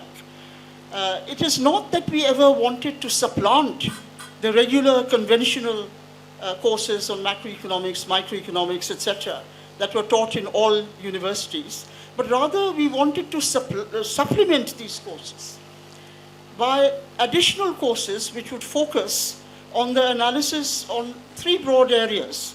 On the analysis of the Indian economy in particular, which had been grossly neglected as far as our own MA education was concerned. On economic history. Economic history, again, I think is something that, not only development economists, but anyone who teaches economics, even of a very abstract theoretical nature, should be aware of the economic history of their own country and to a certain extent of the history of the development of capitalism. And thirdly, she was also very conscious of imparting to students the knowledge that economic theories are not born in a vacuum and they're not relevant for all time. Which economic theories come to prominence really is very largely shaped by the political and economic conditions of the time. And this is so very true. I know that for most of my academic life, I had the impression, which was very widespread among so-called radical economists in India and abroad, that it was neoclassical economics which was the problem, that classical economics was fine, and so on. And gradually, as I started teaching my own courses, and by the way, Krishna also had this idea, which was so very true, that teaching and research go together. It is only in the course of teaching, interacting with students, that new research areas open up and you get insights into existing research areas. And for that, of course, the student participation is very essential. And this is where, as Deepak also mentioned, JNU was very different, CESP was very different. Students were not shy about being vocal, about asking questions, or even disagreeing with their teachers on occasion. I know that some of my students were horrified when I started criticizing Ricardo's theory of comparative advantage, and they made it very clear to me that they were quite horrified at the idea until they got used to it. So, yes, in the course of teaching itself, a whole new set of research areas open up to the teacher. So it's really a process of very fruitful interaction. Students may have learned something from me, but I have also learned a lot from students. And the other aspect of JNU that people have mentioned, that is its inclusive character, its conscious attempt to include people from deprived economic and social backgrounds, that was also very important for the learning process of the teachers themselves. There used to be a scheme, unfortunately I think it has been discontinued, where you had teacher fellowships. Teachers who had been teaching in small colleges and universities in relatively remote areas could take time off, and the UGC had this teacher fellowship scheme where they could take off 2 years and come and do a PhD. And we had 2 teacher fellows in our center. Actually, both of them did their PhDs with me, and they were not much younger than I was, because this is in the early years. I'm told that the scheme has been discontinued. And the student from whom I learned the most, because she opened up a whole new world to me, was Shamila, who was from the Lambada community in Andhra Pradesh. Now she, at the age of 18, used to work as a daily wage laborer in the fields, earning daily wages. Now where else, apart from JNU, would you get a situation where somebody who's a daily wage laborer could actually aspire to do a PhD. You know, it was a wonderful system we had, and I'm very sorry it has been discontinued. Some of the faculty were a little doubtful. She had done her MA elsewhere, and those days we had direct PhD, we did not have MPhil, and they said that, you know, coming from such a background where she has not been taught any, Keynesian economics or any of the things that our students have been taught, how is she going to do a PhD? So I said, don't worry, she will write a marvelous PhD because she knows more about the tribal economy, her own tribal economy, than anybody else does. And she, in fact, she did. She wrote a thesis, she put in very hard work, involving field work in her own community, and her examiners were very impressed, and they said that the thesis should be published. So this is just a personal example I'm giving of what JNU was, and why it produced, as Deepak says, the kind of students that it did. By the way, I had also a very personal benefit from interacting with a tribal student from Andhra, and that is not very frequently, but occasionally, and this is something I can tell you now that I'm no longer teaching. She would bring me a white plastic jerry can full of mahua liquor, and she would say, madam, you know, this is pure, it's not adulterated. You know, my father has made it specially for you. And that I thought was an amazing Guru Dakshina. Okay, so let me stop there. There are other speakers, at least 2 other speakers. And thank you again. It has been a marvelous experience interacting with you. Thank you so much, ma'am. Can we, Rohit, try and reach Professor Bhaduri now?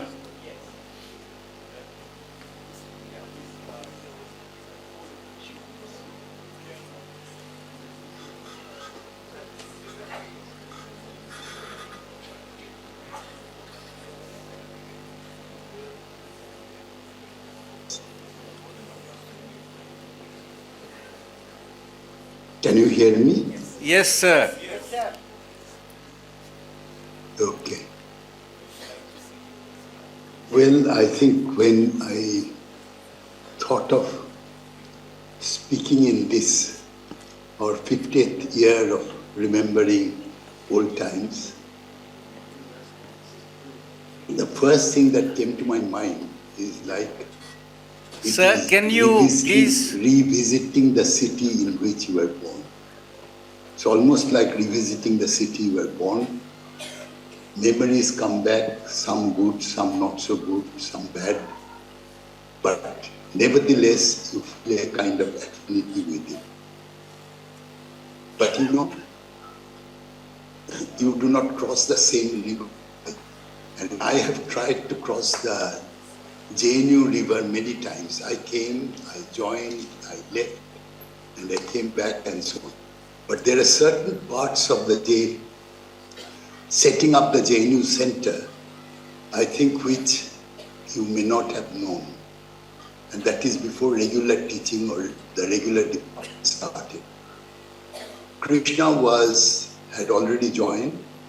She was in the regional development, Center for Regional Development, where Muniz Raza was the head of the department. And she was, as an economist, she was in that department. And I think before me, the only other person who had joined was Anjan. And Anjan had just come back after having finished his PhD in general equilibrium theory in math, sort of what is called mathematical economics.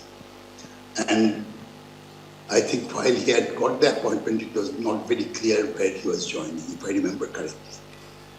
And then Parthasarathi called me and said, we'll offer you a job, but it will be when the economic center begins. And at that time, I was staying with K and Raj in Trivandrum. And Raj told me, why are you leaving? I said, it is a good idea. I wanted to go back to Delhi for personal reason, plus the fact that it was a new center. JNU was not my first teaching job in India, in Delhi. JNU was my second job because I had taught for a year and a half in Delhi School of Economics. I was the first one to join when Delhi School of Economics was very, very alive. And I was also the first one to leave after about a year. Now, the thing that struck me in the prehistory of the center, of setting up the center, was Krishna used to live on one side of House Khas and I used to live on the other side of House Khas. And a couple of times we met and we did not discuss the department, how to set up the center and so on. It was not at all clear the center was going to be set up. I was used to have a job in Delhi, and I think Krishna was happy to be in Delhi and was hoping that it would working in the original development. When we started, it was like sleepwalking. At least for me, it was like sleepwalking. I knew we wanted to do something which was different from typical economic centers, like what was being done, which was really the most well-known center at that time, the Delhi School of Economics. But I did not quite know what we wanted. I certainly did not know. I think Krishna was much more dedicated to SAFA, and that demand-supply equilibrium economics is not what we are really put on. But macroeconomics was not her field, was not really something on which she had very clear views. And this is when things began to gel. Because she was somebody who was interested in classical economics and into economics teaching. I was basically interested in a kind of mixture of Marx, Kaletsky, and Keynes, but didn't quite know. And during the process of teaching, it became clearer to me. Anjan was teaching general equilibrium theory, about which I had read certain things that appeared in exams and so on. But really it was not my field, except for Frank Khan was my teacher. I was much more interested in other branches of mathematical economics. But anyway, after we started, I think it will be not totally honest to ourselves if we don't say that there was always a kind of difference in economics. There was one group which really believed in teaching economics, mostly through history and theory, more or less in literary form. And there was another group which believed that unless you tightened it enough to give it a kind of formal shape, it was not really quite theory. To put it very simply, but I think this difference was continued. I was somewhere in between, and I partially, agreed with this side, partially with that side, and basically nobody agreed with me. So this was the form in which we started the JNU Center. And then, of course, when other people joined, gradually, I think it started taking shape. Prabhat and Utsa joined, they soon came from Sunanda Sen joined, and then I think the center, joined, and the center became, and there was, who is no longer with, who is no longer there, D.N. Rao joined, and this was basically the group which shaped what was taught as economics in JNU. Now, I think it is what we taught was, looking back, I think what we taught was different, but what we taught was not very coherent. I think what we taught did not really fully give an understanding of the complexity of the subject and different ways of approaching it. And I think this is something which I have not seen anywhere, but I think it was in other really prominent schools, or schools where sort of economics, which shape modern economics, good, bad, or whatever it is. In those schools, they had much more trust. I think we were not. I mean, I can personally say about myself, I was not good enough. I don't think most of us were up to the challenge to really strike out on a completely different path. So, you know, the basic thing which defines a subject or defines a way of approaching a subject, and I'll say this very clearly, of approaching a subject and doing something really new is what is different which you are teaching.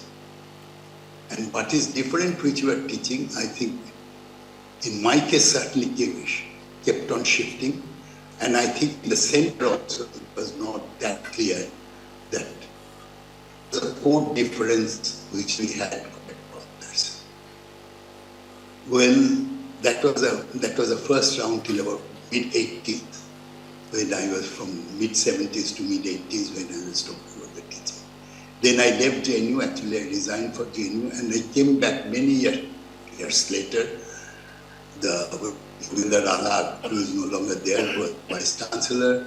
He invited me and Rajaraman in physics to join back the university, So we joined back, I joined back, and then I had still less idea, and personally I had still less idea of what kind of economics is good to teach. In the meantime, I had taught in many universities outside, and so I had seen the differences, but I was not really sure. I was sure what should not be taught. I was sure that what Stanford was teaching was not what we would teach.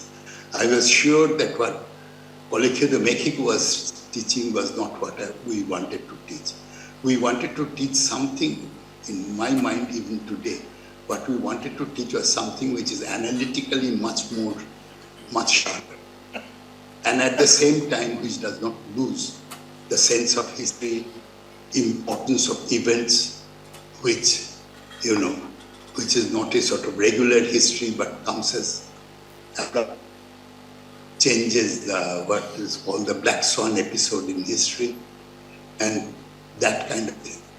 I don't think this exists, but I think bigger universities have made very many specialized people with different interests who sort of do their own thing and in the process teach something.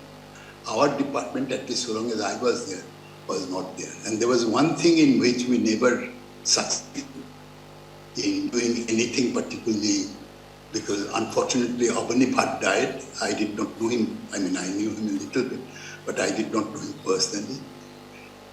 But apart from that, I don't think there was anybody who was really doing, I may be wrong, but I think who was doing statistical or theory, Bayesian or otherwise, economics, statistics, and trying to apply that sort of thing to economics.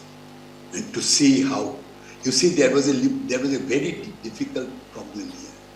That is, if you are doing empirical work, you must realize that the data with which you work is much cruder. With time series, apart from real problem of time series in India, the data is quite hopelessly inadequate. And on the other hand, if you are working with either other kind of data or if you are trying to work with panel data and so on, this really in the Indian context is not quite possible. And that is why I think our empirical economics or whatever quantitative economics part really did not show any clear pattern or any clear way in which economics should be taught. This was, I think, much better done in Delhi school. We were much better in history than in economic history. We were much better in certain kinds of economics, in general equilibrium theory, macroeconomics, so on and so forth. But I think that is when we were teachers, and many of whom were students, later teachers, many of whom are here. But I think like everything else, as I said, you don't cross the street twice. The thing has changed. In the meantime, political earthquakes have taken place so far as JNU is concerned. And I do not know about JNU now. I have actually no contact with it. My room got locked up and I have never been back, I think, from, I don't know, from some I can't remember. 2006, 7, I have never been back to the JNU, been able to be able to enter the room. And that's it. So I would not say anything about now, but I think our reminiscence is, the best part of my reminiscence of JNU is the prehistory of JNU. When we did not know what we are doing, we are very young, but we want to do something. We did not want to repeat Cambridge. We did not, and that I was absolutely sure. We did not want to repeat the Delhi School of Economics, which I knew, and I did not want to repeat Presidency College, Calcutta, which I knew, which was very good in theory at an undergraduate level, and very bad in things like Indian economics, in a sense of Indian problems. So altogether, I know what I did not want, but I did not know what we managed to do. I don't think we managed to do very much, but we did manage to do something. Thank you. Thank you, sir. Rohit, is Professor Sengupta on? Okay. So, and what about Professor Jain? May not be. And Bishwajit, is he likely to? Please check with them and tell you please work all this out. Maybe we can have Professor Arun Kumar now.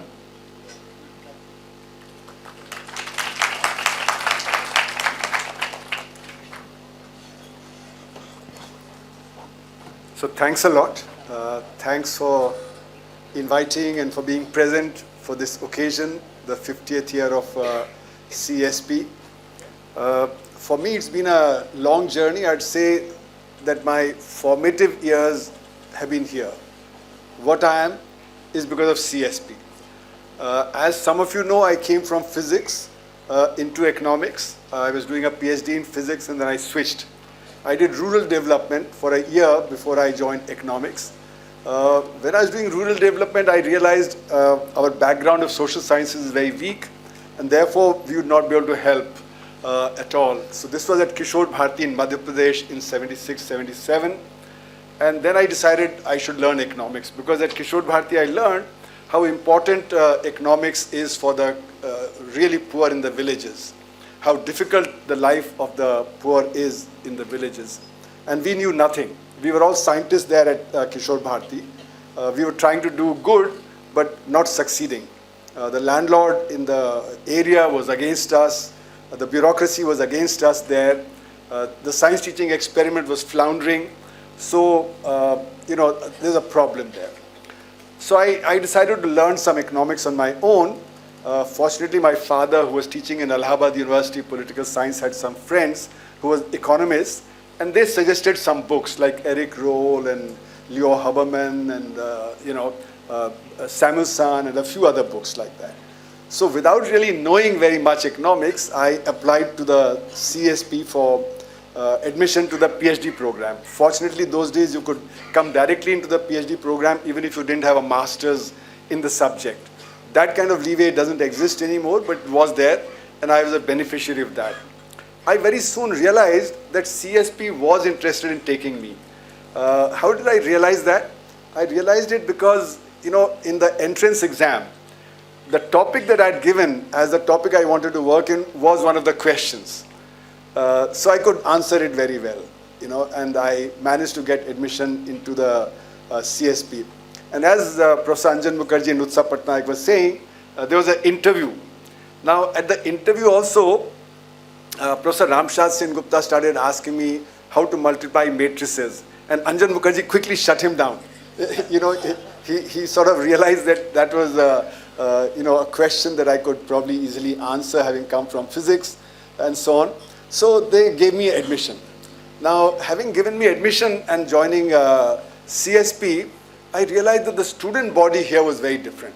So my argument is that why CSP is done well is because of the liberality of the faculty and also the student body. The student body then was very alive. As Professor Jayati Ghosh mentioned, the student body is the kind of student body I had not seen in India in any other university.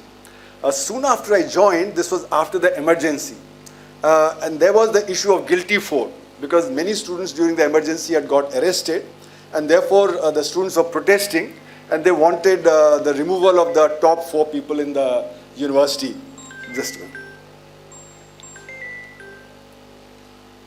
So they wanted these 4 people to be removed. And that wasn't happening. The government wasn't willing to do that. So there was a long strike. This, I think, lasted for 2 months or maybe even 3 months. So the semester started, and then suddenly it all folded up. Now the students also realized that the university would probably shut down the library. So they captured the library. The library was being run then by the students for those 3 months. And as it would be, there was not one single book that was lost. That's what the librarian said at the end. So the students managed the library. And we who were supposed to be PhD students, we started taking classes for the MA students. Now, I was new, but I had a few lectures from Professor Bhadri earlier. So we started teaching some of the students, to sort of show that we were academically oriented. Now we can imagine actually the administration, really did not want the police to enter. So there were times when the police was standing around the campus, and once I remember Professor Mahale was the rector, he went out because the police had started shooting, tear gas shells, and we were all in the library, and we had to get out of the library to, see what was going on. So the police started throwing stones at Professor Mahale, who was the rector, and he had to rush in. That angered the students. So students started also pelting stones at the police. But then Professor Mahale calmed everybody down and we went in. But anyway, the point is that the student body behaved in a very responsible manner at that point of time. We continued classes in some form. We continued the library because, as you know, the library is a tradition. I mean, unlike in Delhi University, where I used to see when I was doing my MSc there, then the 1 month before the exam, the library is packed, else it was all empty. But in JNU, the library was always used. So that is a different tradition here that you did. Also, at that time, if you people weren't there, very few people were there. People took the civil service exams, but they didn't tell that they were taking civil service exam. It was done very secretively, So in 1981, I think it was, that the poster came up in the library board saying civil service exam papers available. And there's a huge uproar, that obviously, it meant that slowly it was seeping in, that civil services was becoming acceptable in the university. But to slightly go back, I was very lucky because the faculty was very liberal. So while doing my PhD, I did my MA courses. I also was allowed the leeway to do other things. Like for instance, I studied the sugar industry. I went to the Agricultural Labour Association in Ahmedabad, which gave me a sense of what was happening in the rural areas in Gujarat. And all that came in very useful for my PhD. I also understood, from the sugar industry, how the black economy was affecting the industry. That was the beginning of my introduction to what I have been researching for the last 45, 50 years. That the black economy is a key in India. Without understanding the black economy, it's difficult to understand the Indian economy. And coming from physics, to me, data was very important. You know, in physics, you always have error bars. There's a point and you have an error bar around it. But in economics, there are no error bars. You know, so if we say 6.2, then somebody says 6.1 and 6.3, actually there's really no difference. So from that, I realized that the data of the Indian economy is in terrible shape. It's not what it should be. The kind of results that we should get empirically, they don't really match up to what they should be. So, you know, I did my PhD. I got some papers published. I had a paper in the on conflict model. You know, Caldor. I sort of advanced that idea. And then Professor Bhadri said, he was my thesis advisor, send it to Cambridge Journal of Economics. So I sent it there. They wrote back saying it's very mathematical. You know, we don't publish mathematical papers. They suggested send it to Economic Journal. I sent it to Economic Journal. They said, no, we can't publish it. Then I sent it to Journal of Post-Keynesian Economics. And a year or year and a half went by like this. Journal of Post-Keynesian Economics suggested some minor changes. By then I got fed up. I said, no, I'm not going to publish abroad. So that paper, JPK wrote back to me saying, you know, why not sending the paper? I said, sorry, I'm not interested in publishing it in this way. So I never got that paper published. But the point is the faculty allowed me the leeway to do what I wanted to do. And I think that's the important difference. You know, the students are allowed to do very substantially, PhD students, if they have ideas, they can do that. So after that, as soon as I finished my PhD, I joined National Institute of Public Finance and Policy because they had a study on black economy from the Central Board of Direct Taxes. And I'd already done some work on black economy. I'd published some work on black economy. So they took me on. And then I did much more intensive work, and I realized that black economy is the area that needs to be researched, and very few people are really researching it. So 2 years later, when a post came up in JNU, I came back to JNU as a faculty member. And the first day I remember going with Anjan and Amal to the dhaba when I joined here. And they said, what are you planning to do? So I told them black economy, and they were a bit surprised, you know, that is black economy really an area to study? But I felt that, you know, that was the area to study because that linked up to macro and micro and, you know, data, etc. So the liberality of the faculty, the autonomy that it gave to the faculty of what and I was a very young person. I sort of just started my career in economics in a sense. I could be pressurized, you know, I could feel pressure if they sort of frowned on it, but they didn't. They allowed me to do that. Also, there was one other thing that I felt was when I joined, as was said by earlier speakers, the teacher-student relationship, the SFC and so on, there's a very close relationship. So we could talk to the faculty and say, say like at the time of admissions, the SFC is active. So we could discuss with the faculty what needs to be done. When I joined, you know, I realized that there were students who were weak, and like Utsa mentioned, Shamla, she was struggling. So we mounted some classes for her. You know, we decided that, you know, we should have tutorials also. So I started tutoring the maths course, which Anjan was teaching at that point of time, and slowly the tutor system came.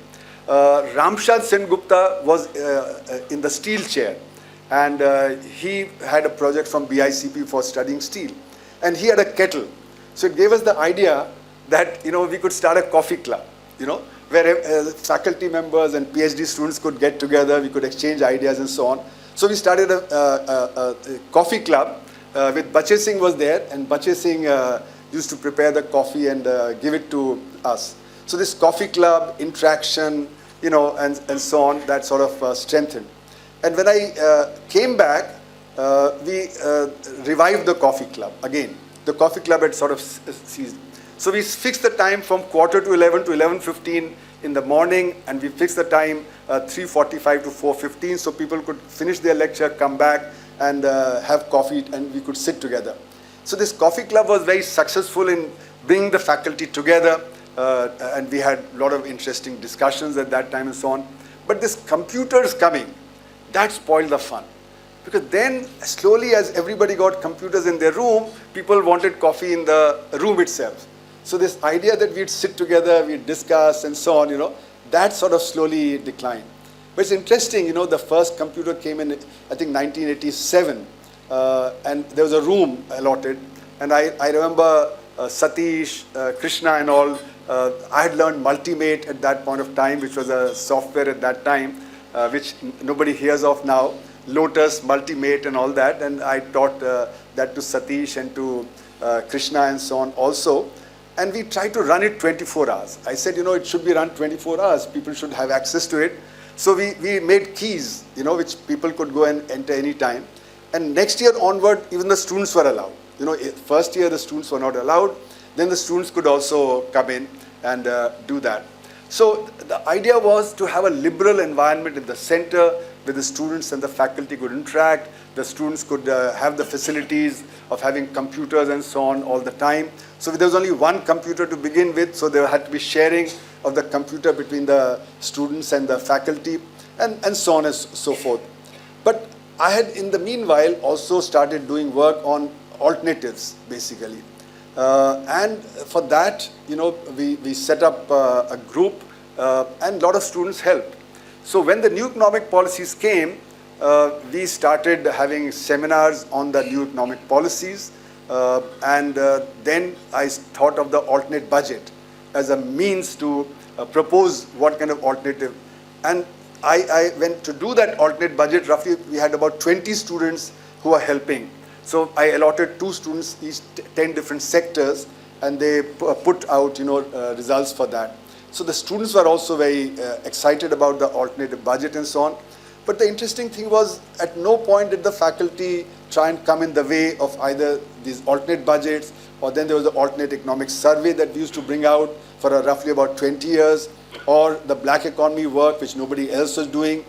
So there was that liberality. And I think that liberality is what I think made the center what it was. The autonomy that it gave its faculty members. You could pursue whatever you wanted. Even if somebody disagreed with what you were doing, they wouldn't come in the way of what you're doing. So autonomy is what actually enables intellectual curiosity to be fulfilled, intellectual development of the individual faculty members. That is very, very important. And I think that is what went also into the PhD program, because the PhD students also had the freedom to choose what they wanted to do. So we would ask the students, you know, what is the area they want to work in, and then, you know, we try and see what faculty members. And later on, of course, they could choose a faculty member also. So the area that they wanted to work in, the faculty member they wanted to work in, it wasn't as if you just allotted faculty to the students and that they had to work with that faculty member. So the liberality that was there in the faculty, the liberality that was allowed to the students, that was very important. I also remember, you know, I was active in the Teachers Association because I felt that the teachers have to create an environment in the university. So from the side of the Teachers Association, we did a lot of seminars and so on. I became the president of the Teachers Association in 2014. And we tried to move for various kinds of reforms at that point of time. Unfortunately, the bureaucracy is very strong. The bureaucracy stymies anytime you want to make changes. So for instance, you know, faculty members had to go to the bureaucracy to talk about leave or talk about housing or talk about other things, that their forms, etc. So we said, let's have a citizen charter where the administration has to tell us in how many days they'd respond to what we wanted, whether it be housing, leave, or whatever. That the bureaucracy stymied, you know, didn't allow that to happen. But otherwise, you know, we were hoping that the faculty would be relieved of this idea that they have to keep going to the administration to get things done. So in other words, there are a lot of institutional changes that were brought about by the faculty, by the students, and their pressure on the bureaucracy in the university to change things, to make it more liberal than what it was. But at the end of the day, what I remember is that I had complete autonomy, whether as a student or as a faculty member, and I attribute that to my growth in JNU and to the research that I did. Fortunately, soon after I retired, the demonetization came, and I had been researching black economy for 40 years. And so I could very quickly tell what was likely to happen, why demonetization was not going to succeed. And then the GST came, and that was part of my research on public finance, why GST was the wrong thing to do. in the Indian context, So luckily for me, post-retirement also I've continued to be active because the areas that I researched for 40 years were the areas that were coming up in public policy. Thanks very much for your patience. Thank you, sir. Rohit, is there some way of finding out if Professor Sengupta is available now? Rajendra, what about Professor Jain? Any idea? I'll just...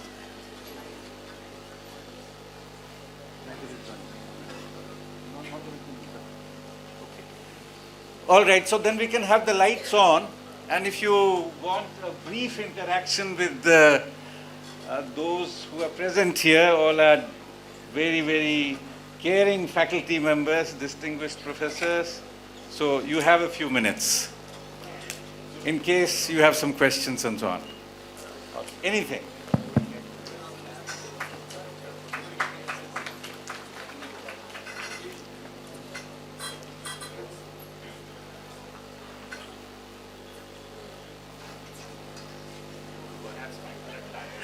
People are tired, perhaps. They probably want to... They want to interact informally. They want to interact informally, okay. I mean, they're not, I mean, you're not too intimidated, right? Okay. Okay. You have a question. All right. So there's a mic, please, or whatever, observation. Firstly, I mean, I know I'm just, thank you for everything. I think we speak for everybody, for everything always. It's working. Okay. If you could tell us some funny incident, you've been very nice to share very good stuff, which is really amazing for us to think about thinking and all that. But some funny stories or something that maybe you could share, make us all feel part of, more part of the faculty. Ma'am, some funny stories, ma'am. Any funny, anything funny? Or Funny incidents. Funny incidents. Okay, I'll give you one funny incident. Hello. I think I could... One moment, please. Let Professor Patnaik respond and then you can come in.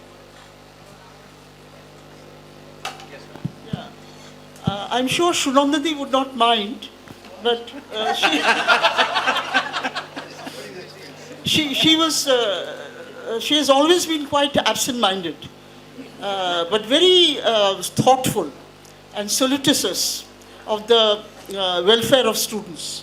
So once when we were interviewing some students, we used to have MA interviews, or maybe it was direct PhD interview.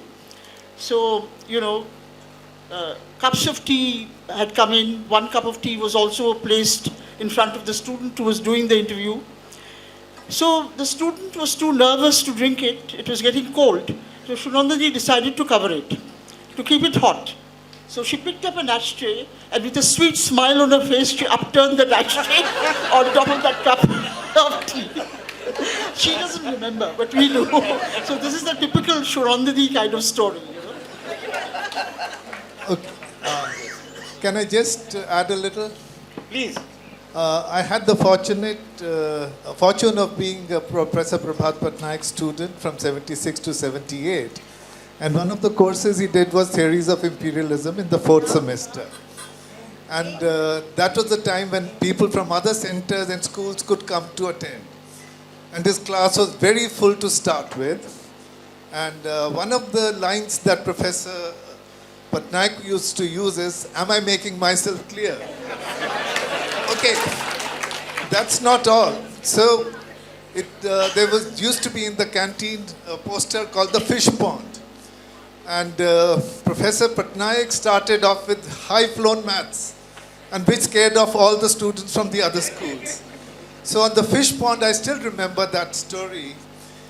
"Are you sure you want to do this course? Shan't you suffer from pangs of remorse? Students are such a bore, I fear. Am I making myself clear?" So for the benefit of everyone here, if you can please also introduce yourself, apart from your batch. I'm Aditya Keshwar. I was a student in MA from 96 to 78. Thank you very much. Okay. Sonali Gar, 89 to 91 MA. Yeah, thank you. Thank you, Sonali. Anyone else who would like to come in?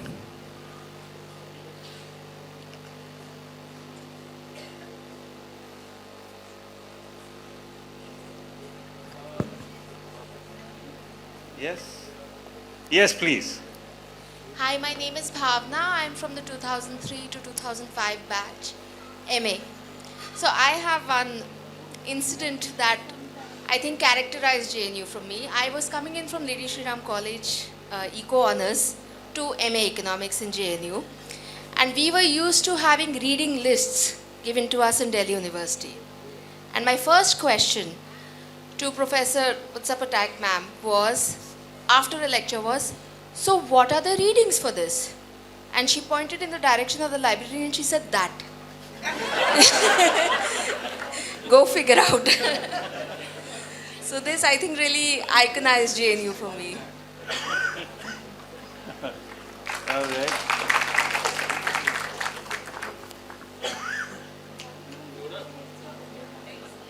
Yes.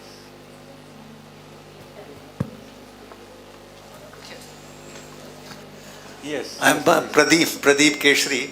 This is regarding my interview for joining JNU.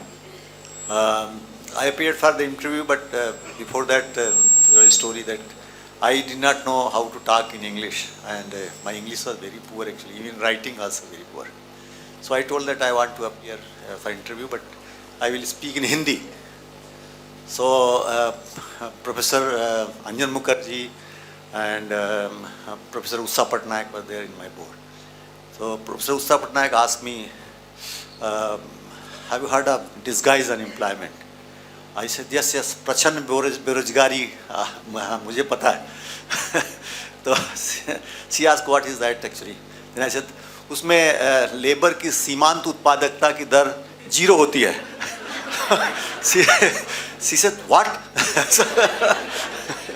So then I tried to correct myself, okay, marginal productivity.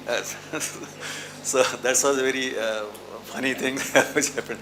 Of course, Anjan Mukherjee asked something on mathematics and I immediately answered without even writing. So he was very impressed and perhaps I was taken. Thank you. Thank you very much.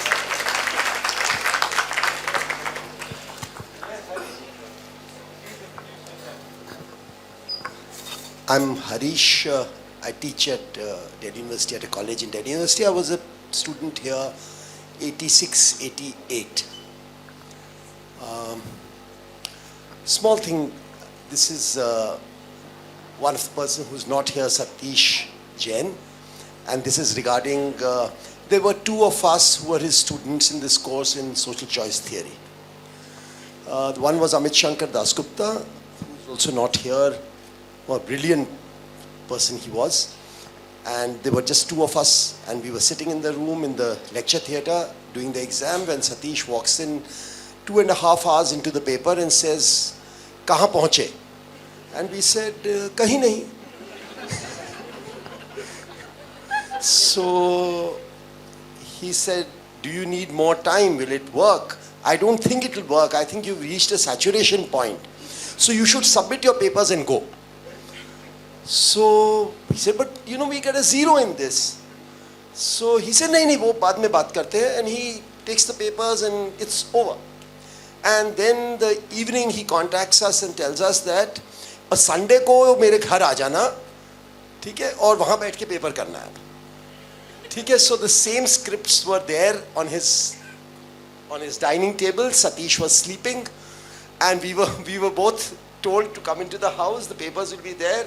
There will be a cup of tea there, so you can start working. Satish wakes up at 12 o'clock and asks us, "Have you reached somewhere?" And that's how it went. He just later confirmed that some of the problems that he had set in the paper were things that he was himself dealing with and hadn't got a solution. And it would be very helpful if you had made some inroads into it. So well, that was JNU, and that was what it was. A really lovely time we had there.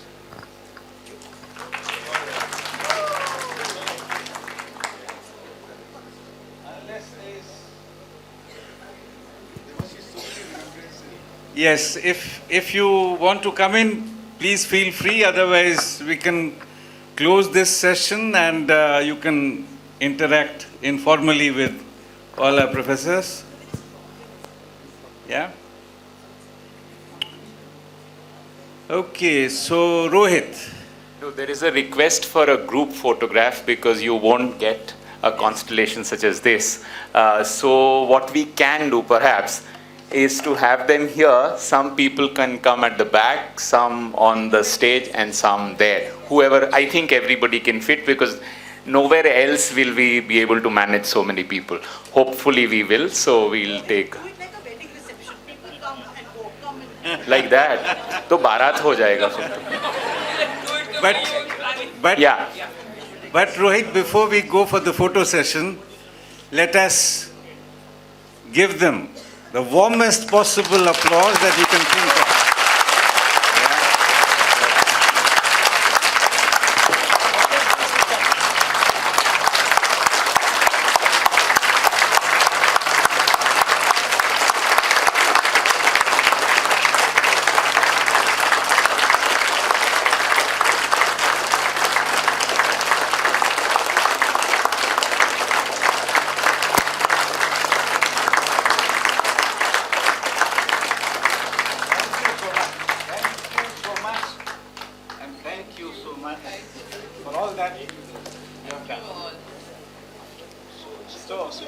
So, sir, could you be seated because that's one space where everybody can. Anjit, sir, if you could please sit for a brief while. No, it's working. So some can come at the back, at least. हाँ रो भाई आ जाइए it's okay. अब JNU है यहाँ पे ऐसे ही होता है. So table.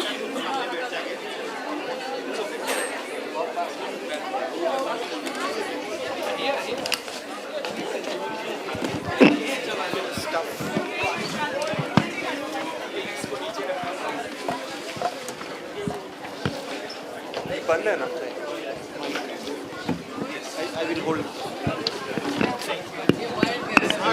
एक सेकंड वायर गया है सर वो वाला mike side this side that side yes ये भी एक mic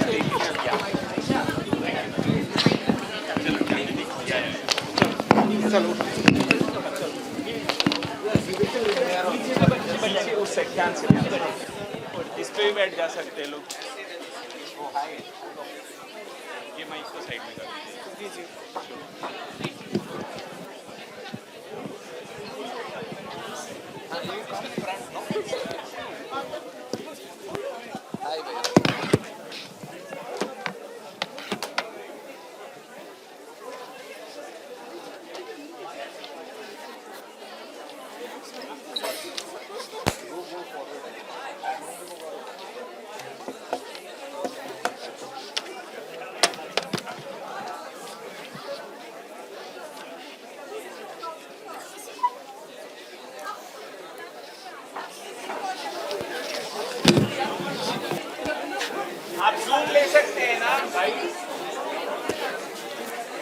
So you can take the full thing right at that from there. आ जाएगा ना Zoom में. हाँ आराम से कर लीजिएगा और whoever wants to come can come and join.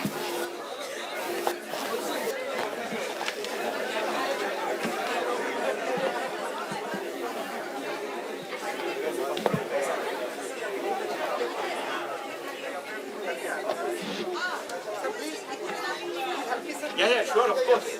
एक second.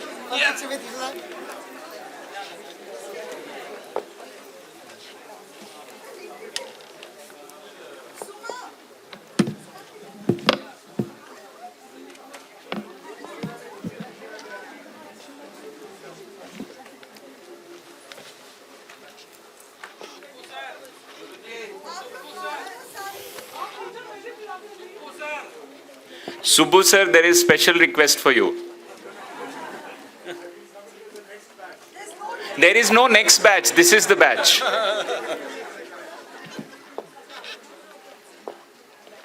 We come with the next batch, we'll all come with it. Subbu sir wants exclusive rights.